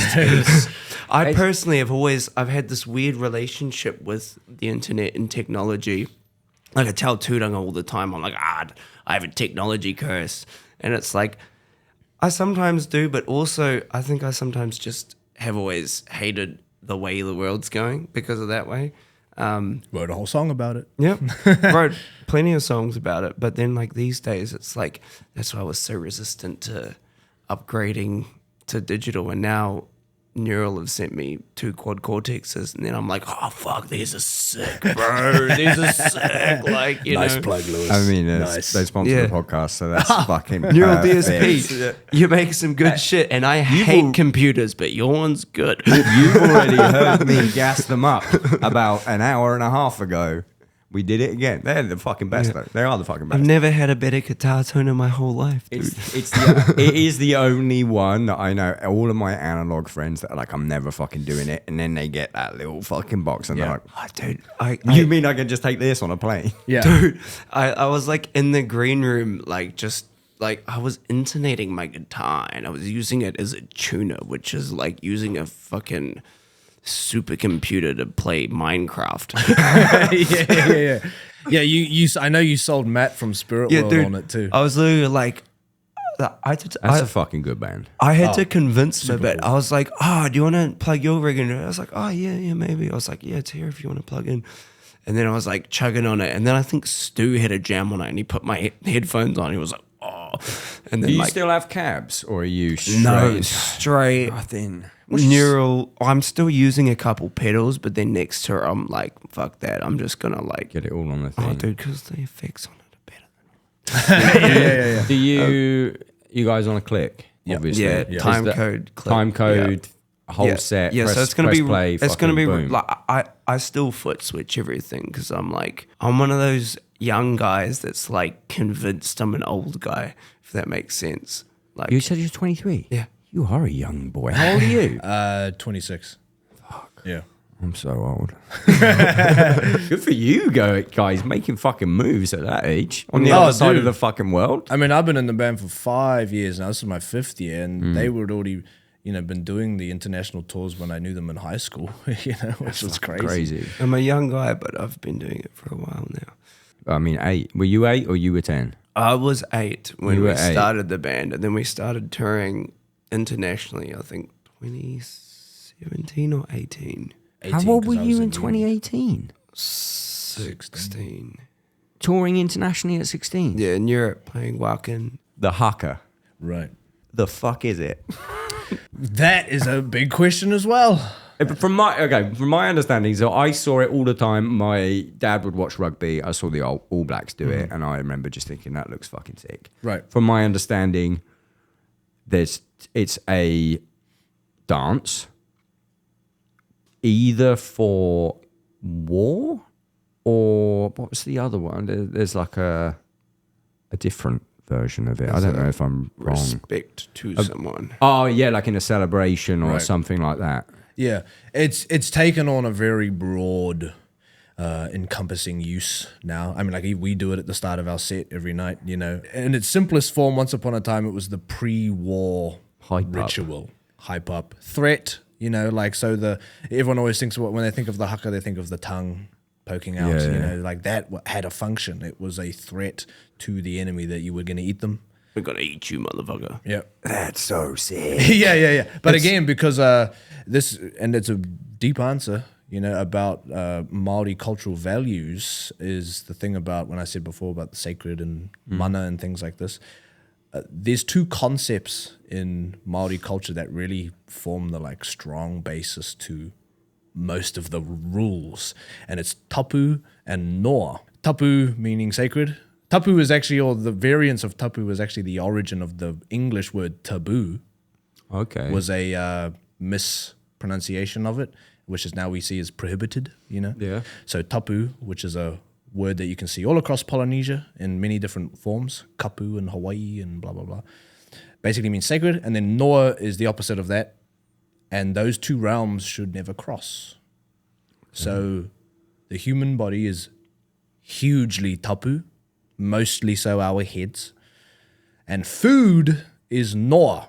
Okay. So it's like very unsacred. So when you do a lot of Maori ritual, food is always happening at the end because it's sort of like the cleanse. It Okay. resets you back into a non-sacred space. So the threat of eating somebody wasn't just a threat to eat someone. It was actually considered like the highest insult because you were eating, making something so sacred like a human and turning it into food. You're turning their most sacred thing into Right. your least sacred thing. Exactly. So So sick. yeah, so actually, like, and everyone always asks, like, and so I'll answer it before you even ask about swear words, right? In a foreign language, a lot of people are looking for variants of shit, fuck, whatever, Yeah, you know, yeah. like those Western ideas of a swear word.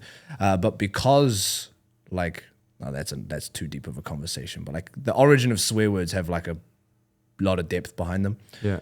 Maori culture didn't consider things like sex or pooing like that offensive. So it wasn't a thing that was considered offensive, but the eating thing was. So like the swear word that is normally attributed to Maori is poko kohua, which means to boil and eat your head.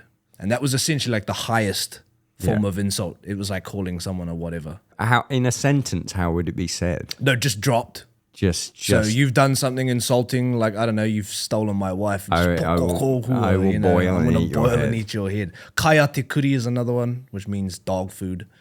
So that's even going lesser than a human won't even eat you, will feed you to the dog. I mean, we actually say that in Stray all the time when Yeah. when catering's dog shit. We'd just be like, well, even then I just said dog shit. Yeah, We'd yeah. be like, what's catering saying? It's like dog food. Yeah, there you go. Kaya te kuri. Yeah, I'll say that. I'll say that next time. Yeah, but so that's what the whole tongue thing is with the haka. So it was like threat, morale boosting, you know, challenge. You look like you want to add something. Kidding. Yeah, I suppose I always had the understanding that if your haka was fierce enough, the enemy tribe or war party would be so scared that they'd be like, "All right, we ain't gonna fight I'm you. not even gonna do you know, it, yeah. we believe you. You're gonna fuck us up and eat us. You know." So we're not even going to bother fighting you. So sometimes the haka would actually resolve the battle without having to slaughter, you know, heaps of hundreds of warriors, you know, and they'd They'd just be just like, be- all right, sweet, Fuck that. Yeah. And there's the very famous story during the World Wars, actually, of the Maori battalion feeling like they were ambushed by Germans. You can say German. I can't remember with who, German. though. They started the whole Yeah, fucking thing. someone on the opposite side. Yeah. And they were like, it's a suicide mission. Let's just one last hurrah. So they got up into the haka and the Germans ran away. Like, it's a very famous story from the wars back home in New Zealand as like an example of the haka in modern Yeah. use actually. Imagine having a gun Working. and then seeing that and being like, fuck me. Nope. Yeah. Not doing that. Yeah, and supposedly that was exactly what happened. That's quite I remember that circulated a lot, that story growing up and through schools and that. But in the modern context now, because we're obviously not warring with Yeah. each other, it has become partially because of the All Blacks, like rugby's use of it as a challenge to the team, you know, like that. Sports, Is it kind of warring? it works. You know, sports is a good example. You were trying to best somebody in an environment where you were putting them up to the challenge. But because of what the Haka as rugby did for the culture, like it has become the they thing smashed now. it as well. Right. You know, when we say we're from New Zealand or we're Māori, everyone goes Haka All Blacks. Yeah. It's normally like the first two words that follow. So the rugby has made the Haka such a cultural identifier for Māori and for New Zealand that its use in modern time has evolved to fit that as well. So like Lewis was saying, now you've got celebrations. So quite often you'll see Haka at weddings, funerals, graduations, you know. Do you plan live it? shows? Is it planned? Sort of not, you know. It's a very common thing when you know, even non-Māori, just normal high school in New Zealand, you know, someone of Māori descent gets a prestigious award at high school, you'll just hear someone, and then 10 fucking 20, 50 people will get up and just do this Haka, and everyone will be like, fucking church, you know. Because a lot of it seems like quite synchronized. Yes, it's a tricky thing because like Haka is the term, but there are many Haka. Yeah. Like the lots. Haka we do at the start of our set, Aha Te Aroa is very specific to mine and my brother's genealogy. It's the Te Aroa Haka, and that's kind of where we whakapapa to. And the Haka that the All Blacks do is actually Kamate. And that's a very interesting story. That is. But I think they even have their own one now too. They've had one like made for them as well. They used to do kamate a lot, and now they've added bits to it. But like the one that we do at the start of the set, for example, I learned because I joined the band. So if I was in an environment where that was being used organically before the band, I wouldn't be able to join in. I don't know it. Okay. I grew up in a different family, different tribes, so I learned different Haka. But maybe one where we would all know is like we went to the same school. So then schools often have a Haka made for them, or we use the Ngāpuhi one, which is the local tribe. So at school, if someone wanted to do the Haka for someone graduating, chances are the entire school knows it, so then anybody can join because they want to. But so there are ones that are taught with choreography, and you do learn it. So that's why, you know, a lot of them are synchronized because they are. But the organicness is that they're not always like, no one goes, we're going to do the Haka. Yeah. But someone will start it. You and do that. If you and know I'll it. do this. Yeah. Someone will join in. stand up, and then everyone will be like, oh. And they would happening. recognize which one they were doing. Yes. If they knew it. If they knew it. So now, Oh, so like, interesting. if I hear Aha Te Aroa which is the one at the start of the set, I'm like, oh, I know that one now. You just So come in with ko te whaka, Yeah, I can Riki. jump in now. And, you know, it happens every now and then. But it happens, I've been at places where I don't know the Haka, you know, like when I was at university before the band, our university split, you can opt in or out, but they split the graduations between everyone else and Māori because they know that like when Māori walk across the stage, the likelihood of people standing up and then doing a 3-minute Haka is very likely. So It's fucking awesome. yeah. But so in those environments, for example, like 90% of those Haka I have never heard in my life. Yeah. So I'm just sitting there and watching and enjoying it, you know. And then every now and then one will come across and I go, oh, I know this one. All right, I'll jump up. I don't even know the person, but you just jump in. Jumping into some support. So And it's kind of funny how the modernization has come about too, because, you know, back in the day, I would have never known ara Ngāpuhi because Charoa and Ngāpuhi historically hated each other. It's two different tribes. Oh, and they were very much opposed. And I know Aha Charoa and I know ara Ngāpuhi because I went to school in Northland, which is predominantly Ngāpuhi, and they're the ones that first got the muskets. Like Hongi Hika traded his suit of armor he got gifted from King George for like 800 genuine good muskets, and then he came back to New Zealand and fucked up everyone that wronged him, basically. 800's a lot. Yeah. yeah, and Ngāpuhi are considered like the biggest collective tribe of Māori in the country. They take up majority of the upper North Island region. And yeah, in Hongi Hika, who the boys' viral song Kai Tangata was like about, It's about him fucking rampaged. up our family, basically. Damn. That's fucking awesome. I feel this is great. I'm having Perfectly fun. heavy metal. But you know what? It's like, it's so honest because it's your heritage, Right. but it's like so fucking unique. Like, so unique. Yeah, I'm and like amazed. it's like a lot of people, like one of the comments we always get is like, one thing I love about alien weaponry is you get the headbang and history. Like, Yeah, it's like I'm it's having both. that right now. I am having a headbang in history right now. And Some people have described us as kind of folk metal, which I guess is kind of true, but also at the same time, like we don't have the fiddles and Yeah, you don't sound like Lord of the Rings music. You know, But it's in the word folk, I guess it makes sense. Yeah, it's like I see people call Bloodywood folk music all the time, and I'm like, because they're in the, a lot of people like, they're one of those ones we get brought up alongside a lot of the time, for the same kind of things, like singing different language, cultural elements. Yeah. They've got their cultural instruments and things like that happening. The Who, everyone compared us to Sepultura. Well, they still do all the time, and it's like everyone's like, "You're massive Sepultura fans, right?" And it's like we never actually like really heard Sepultura's music until people started. I think I heard Sepultura's music way back in the day. One of my friends' mums, and I think she called it Sepultura. I think I called it that back in the day when I was a kid. And it's like the reason people draw the comparison is because of that kind of indigenous element. You do use some, I'm assuming, native percussion. Yeah. Which roots Sepultura is big on Brazilian. And then we use kind of what we call taonga pūora, which is like traditional Maori instruments like kowowo and I guess woodwinds. it's because there hasn't been much legitimately tribal music. Tribal? That sounds wrong. It's a funny word, that word. We always have I know Henry gets particularly irked by that word. I irked myself. It's a weird one because it's not that it's wrong, but Yeah. like that's always the comparison with Sepultura, right? It's like the word that normally follows, oh, you guys must be inspired by Sepultura because it's so tribal. It's always the like thing. And I think like there is, the jungle rhythm thing. There must be a better word. it's kind of like saying I have Moko and I've got a tribal, bro. It's that same sort of... It's a tricky one because I also find like it is the word.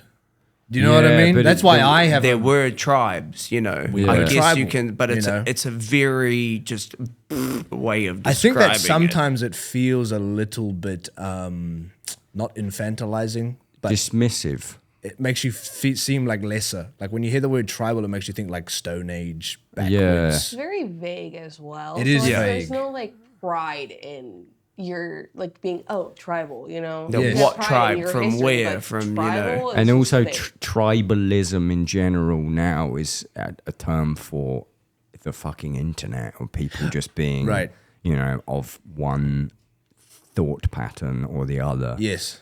Damn. Of lesser thought. Let me even try. I mean, I guess what I'm trying to say, there's not that much world music influenced metal. Like there Right. really isn't. Particularly nothing as big as Roots Sepultura. So Right. I get the comparison, and I would say you guys are more like, I mean, kind of, it's like groove metal. If I had to like put a name on it. I would have always, because everyone calls us thrash, and I'm like the least genre Nazi person ever, but I'm like, when I really objectively listen to the music that Alien Weaponry makes, there's only a handful of songs that are like, got that thrash. A lot of it's slower tempo, more in tune with bands like Lamb of God, and it's definitely, I'd say, more groove influence. And we than thrash. definitely found that out when we did the Kerry King tour.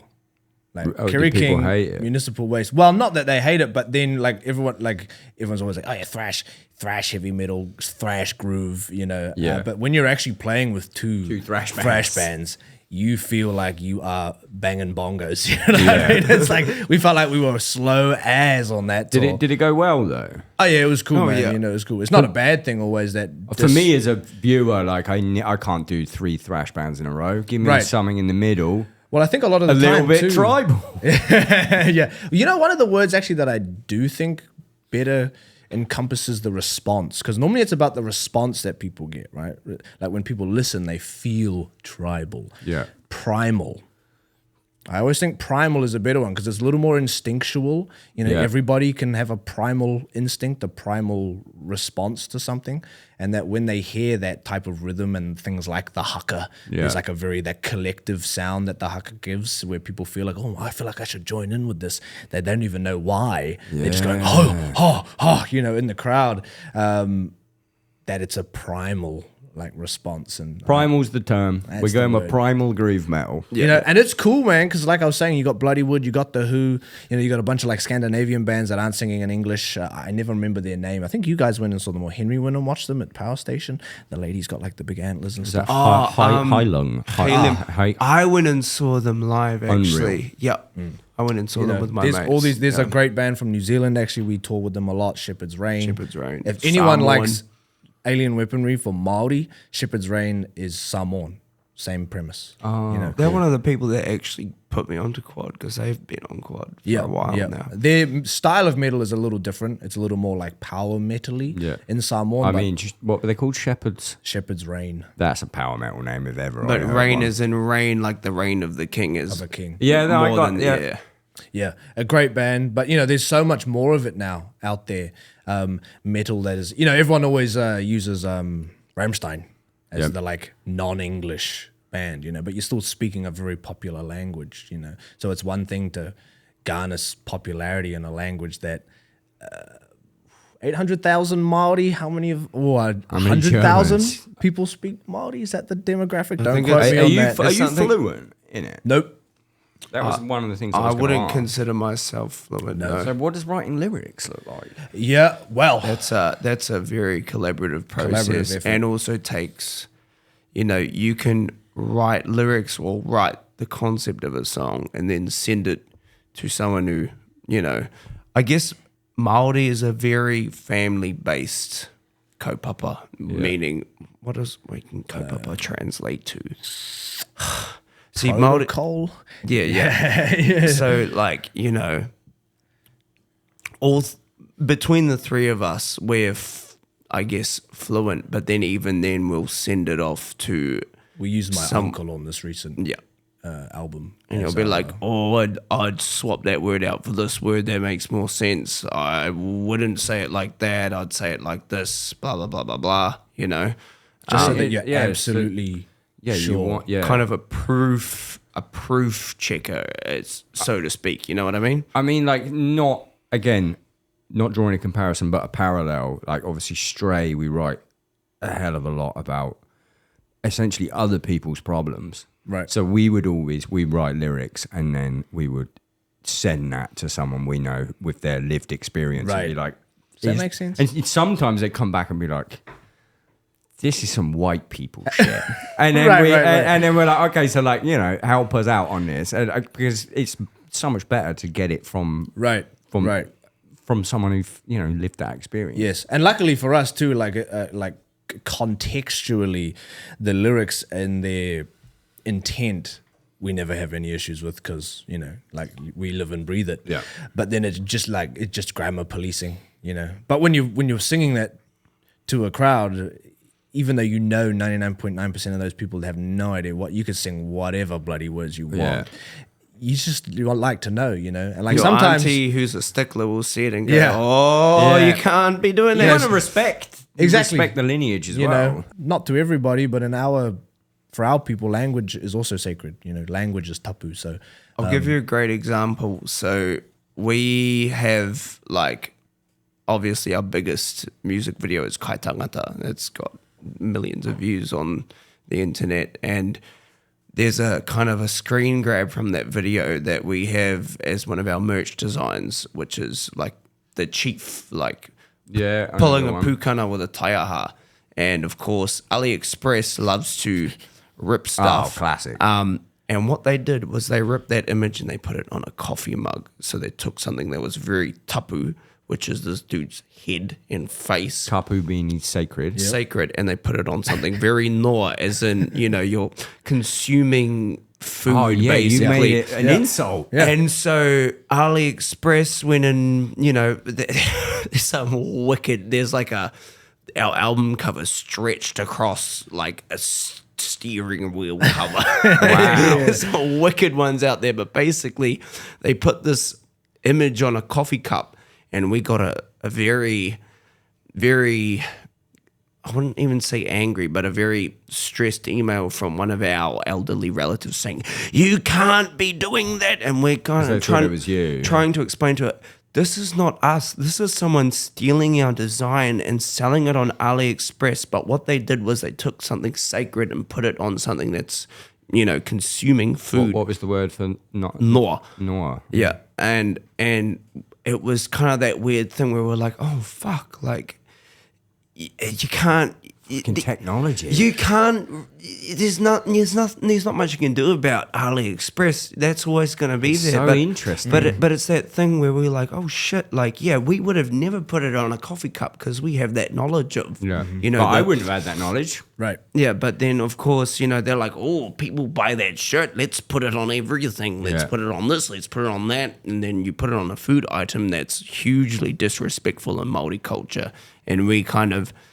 I wouldn't say got in trouble, but we had to kind of carefully explain the situation to our elderly relatives, I suppose. Is that one of the unique things, when you're dealing with an image and a brand that isn't just an image and a brand that you can do whatever you want with it, It's really interesting. Like, I would never have known that. Yeah, and I always remember that one. Like, yeah.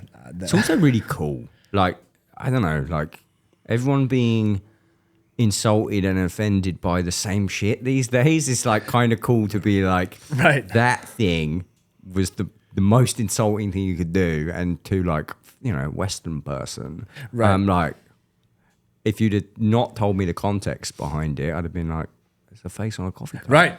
But now understanding it, I'm like, it doesn't fuck seem you, like AliExpress. It doesn't seem like a big deal to someone who isn't, I guess, brought up that way, or hasn't been taught that way. Here's a question: are there any Maori black metal bands that flip everything so they'll do like against Maori? Now that would cause a lot. That's an idea. yeah, that would cause something. That's for sure. Yeah. There's not even that many Maori bands. That's already a market that is. Like, I think dwindling. Black metal was only because I thought of the way that they invert everything that religion does. Yes. So I guess it would have to be. I guess it would just have to be white people, British people, just a white supremacist a British band coming out and just doing anti-Maori stuff. Well, actually, the funniest thing right now, of course, those the biggest anti-Maori are actually New Zealanders. Really? Right? Yeah. Like, they're not the British anymore. The British are so far detached from that history that's just like, because we get that question a lot, like, I'm British, are people going to be mad at me? I'm like, no. I mean, if you're mad at me, the whole fucking world is mad at me. We had it all, boys. Like, the modern Maori now, like, doesn't see Britain as the enemy. Yeah. It's the people that are like, I don't know why the Maoris keep complaining about everything. They're lazy. So is it similar to the dynamic in Australia with Aboriginal not people? Not as bad, I would say. Because they got better worse. The Aboriginals got shafted pretty damn hard. Yeah. And they still are. Like, I'm in a bar recently in Australia, and a guy came up to me and was like, he was a bit drunk, and he was sat down, we were having a chat or whatever, like, what are you up to? I played in a band, did a show or whatever. And he's like, I'm Aboriginal. And I was like, cool. And then he was like, are you okay with that? And I was like, bro, of course I fucking am. Like, right. I know enough of the history of your country. Like, and a good example actually about the situation over there with like the First Nations in Australia is like Māori. There's a lot of Māori that live in Australia. Māori wanted to have a marae built, which is like our temple grounds, sacred grounds. yeah.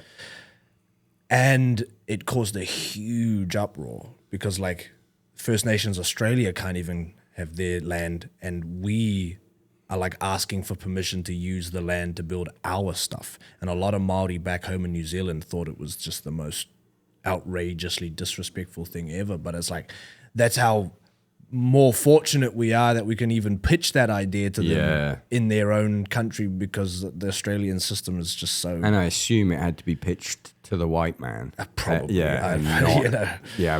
Fuck me, that's a kettle of fish. Let's not. yeah. That's a whole kettle of fish. Let's get political. No, we're going to get the opposite of political because we are fucking running out of time because I'm having too much fun. Okay. Promo speedrun festival interview. Okay, yeah, we'll do the festival bit now. Let's go. Before we do that, have you had fun? Oh yeah, dude. Definitely. This is Nice way to break up the 9 hours of This traveling. is, Eh? I'm fucking so thankful that you did it after that. Like, that sucks. I'm sorry. Okay, Teira. Yes, Tera. What does that mean? God? In this context, it means the sun. The sun. It's the short name for Tamanui Tera, which is the actual personification of that is the sun in our stories.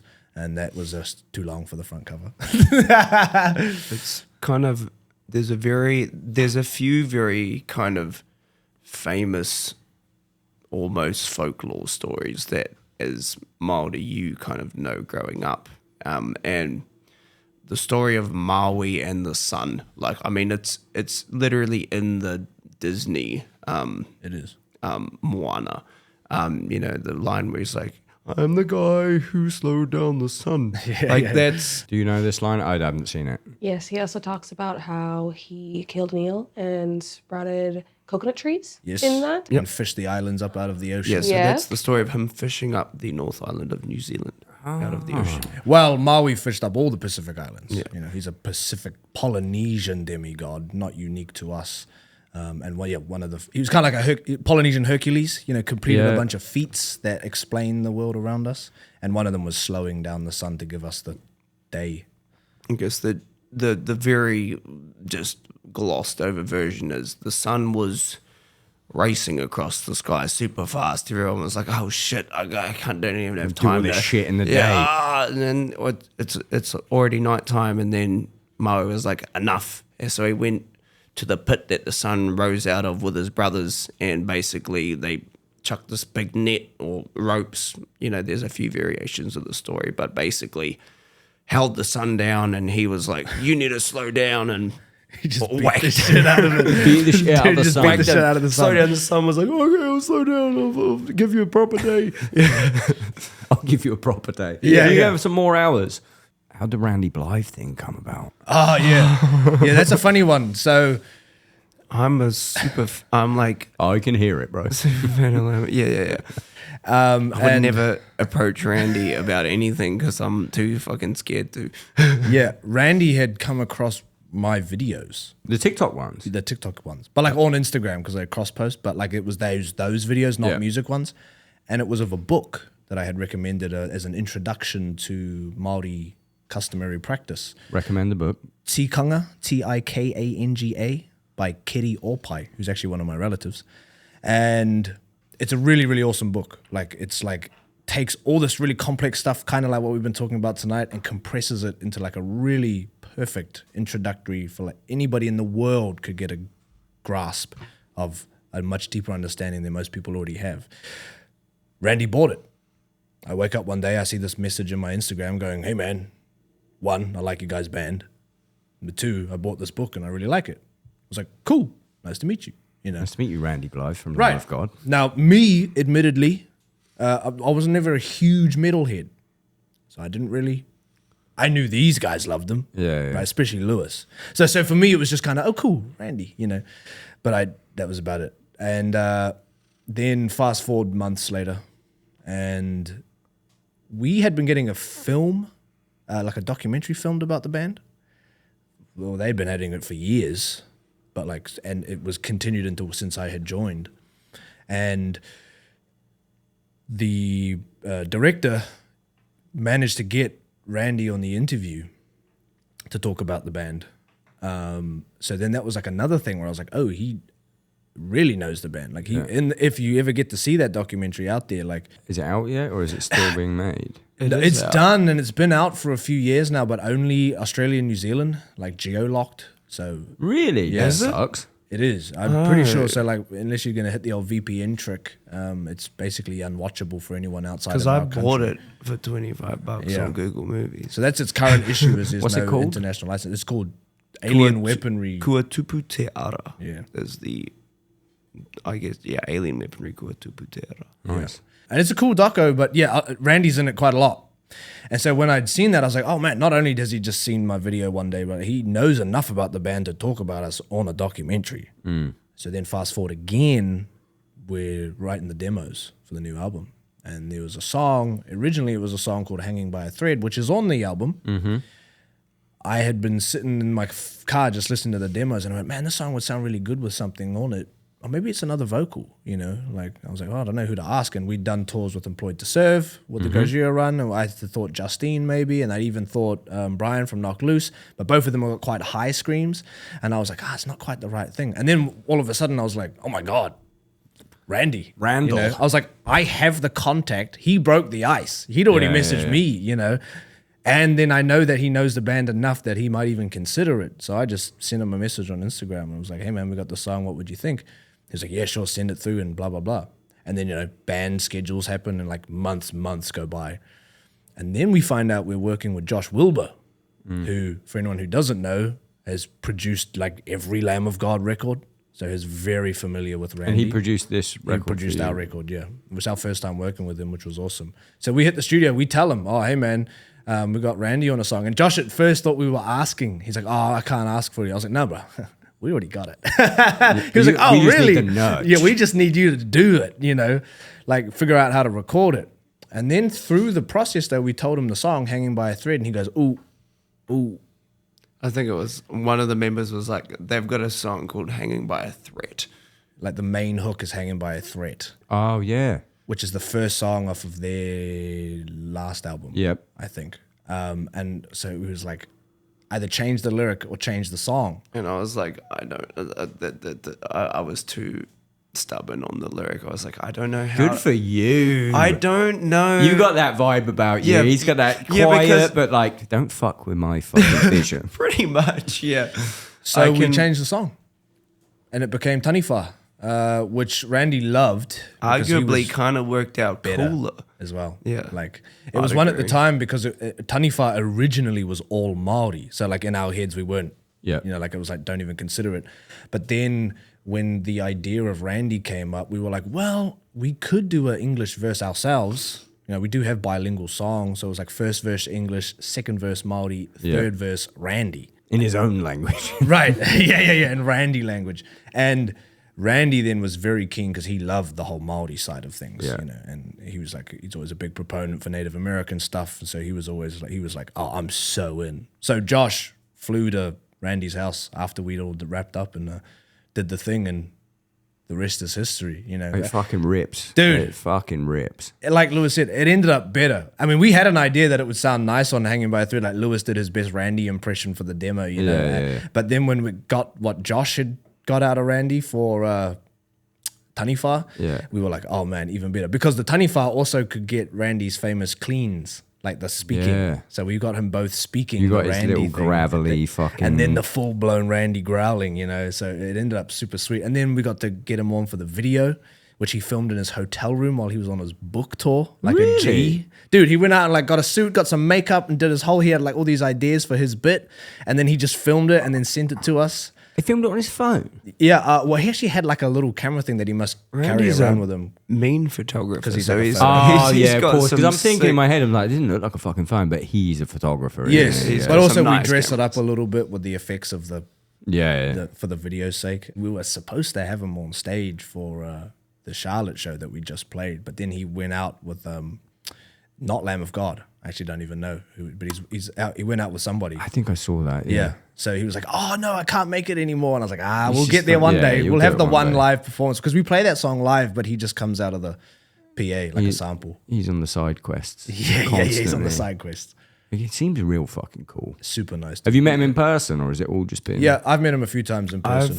I've met all the boys from Lima. That's a funny story how I met those boys actually. Go on. We were on tour in Europe maybe, I'm trying to remember what year. I think it was, might have been 2019. Yeah, we were touring Europe.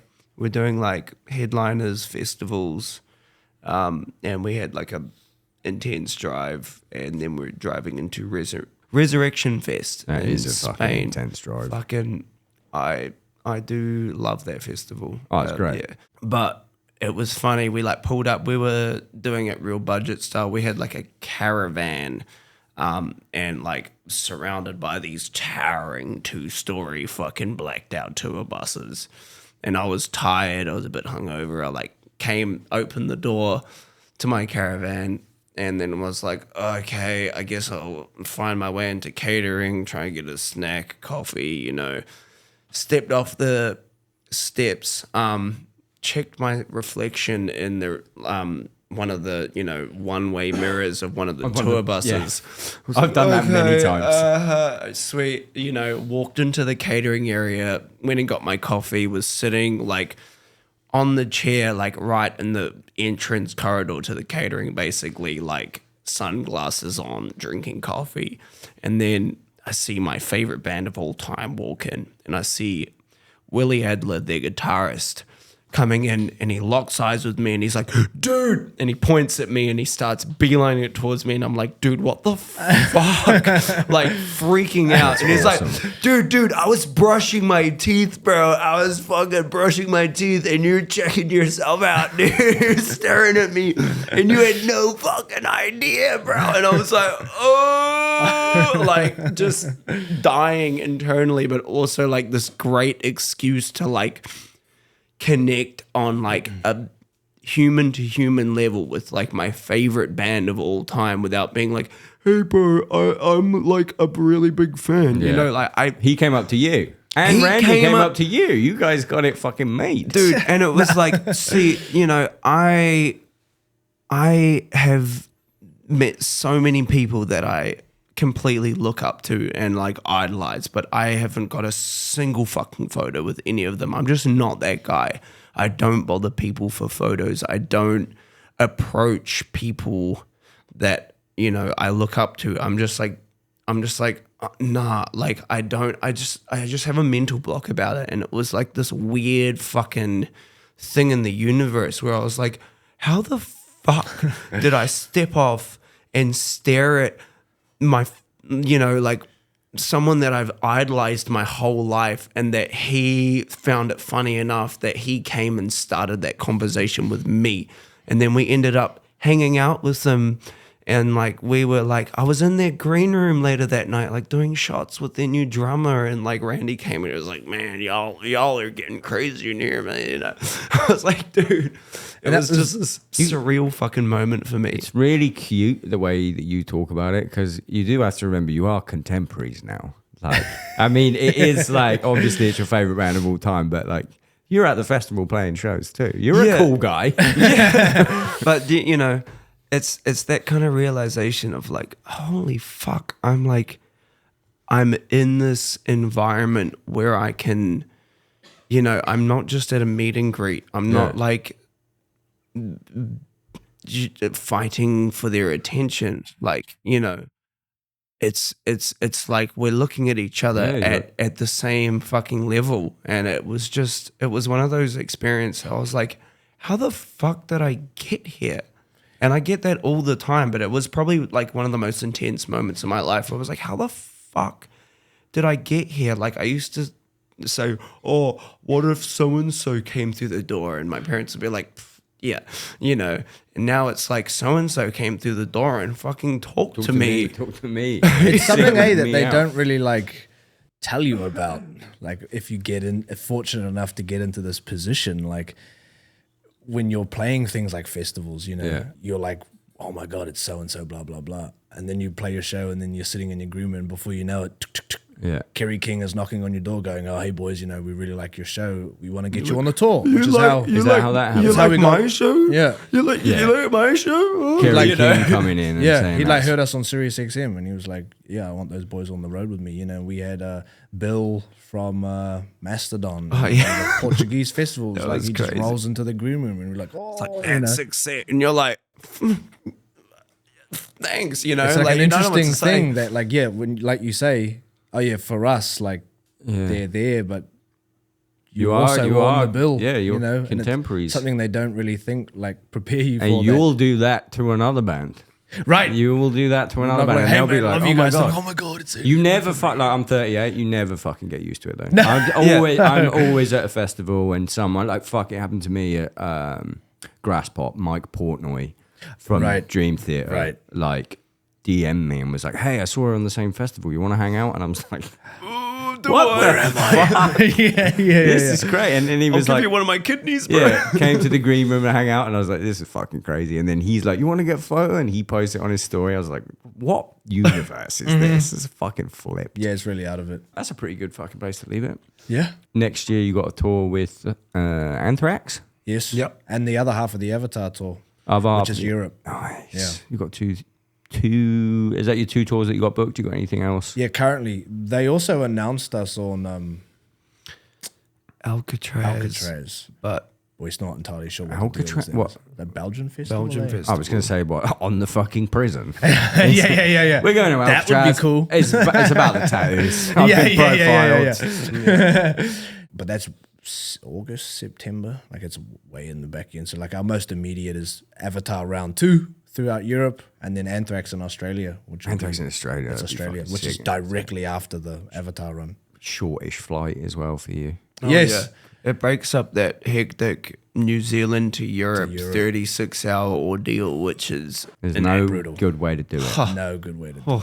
If you go through America, you're going to have to leave the airport Yes. to then do that. If you go through Dubai, in my case, get fucking anal cavity surgery. It's not a great time. Anyway, check out Teira. Check out Alien Weaponry. You got any last thing? You got any like you mentioned Shepherd's Reign? Yes. Is there any other Maori bands you want to take this opportunity to put over? Are they like? Is there There's few? a great band as well back home called Pull Down the Sun, which is actually, speaking of the Maui story, Te Rā, that's their inspiration as well, was pulling down the sun, like That's slowing cool. it down. So Pull Down the Sun, a really awesome band back home as well. Fuck yeah. They're not a Maori band, but they're a really cool up-and-coming young band called Powder Shoots back home. They're awesome. Definitely check them out. Powder. Yeah, Shoot. Powder Shoot. And they dropped one of the best albums of the year. Fuck A bunch yeah. of kids in New Zealand. It's fresh out of high school. Classic, Yeah. like you guys were. Right. Thank you now so we're much, the old guys. dated guys. Yeah, now you'll be fucking Telling about the next generation. bumping into them at a festival, and they'll be like, "Oh my god, I can't believe I said hello," and I'll be in a fucking wheelchair by that point. Boys, thank you so much after this Hey, drive. thank you so much, man. Good luck with everything. This has been eye-opening, and I've had a lot of fun. Thank you. History and headbanging. Thanks, guys.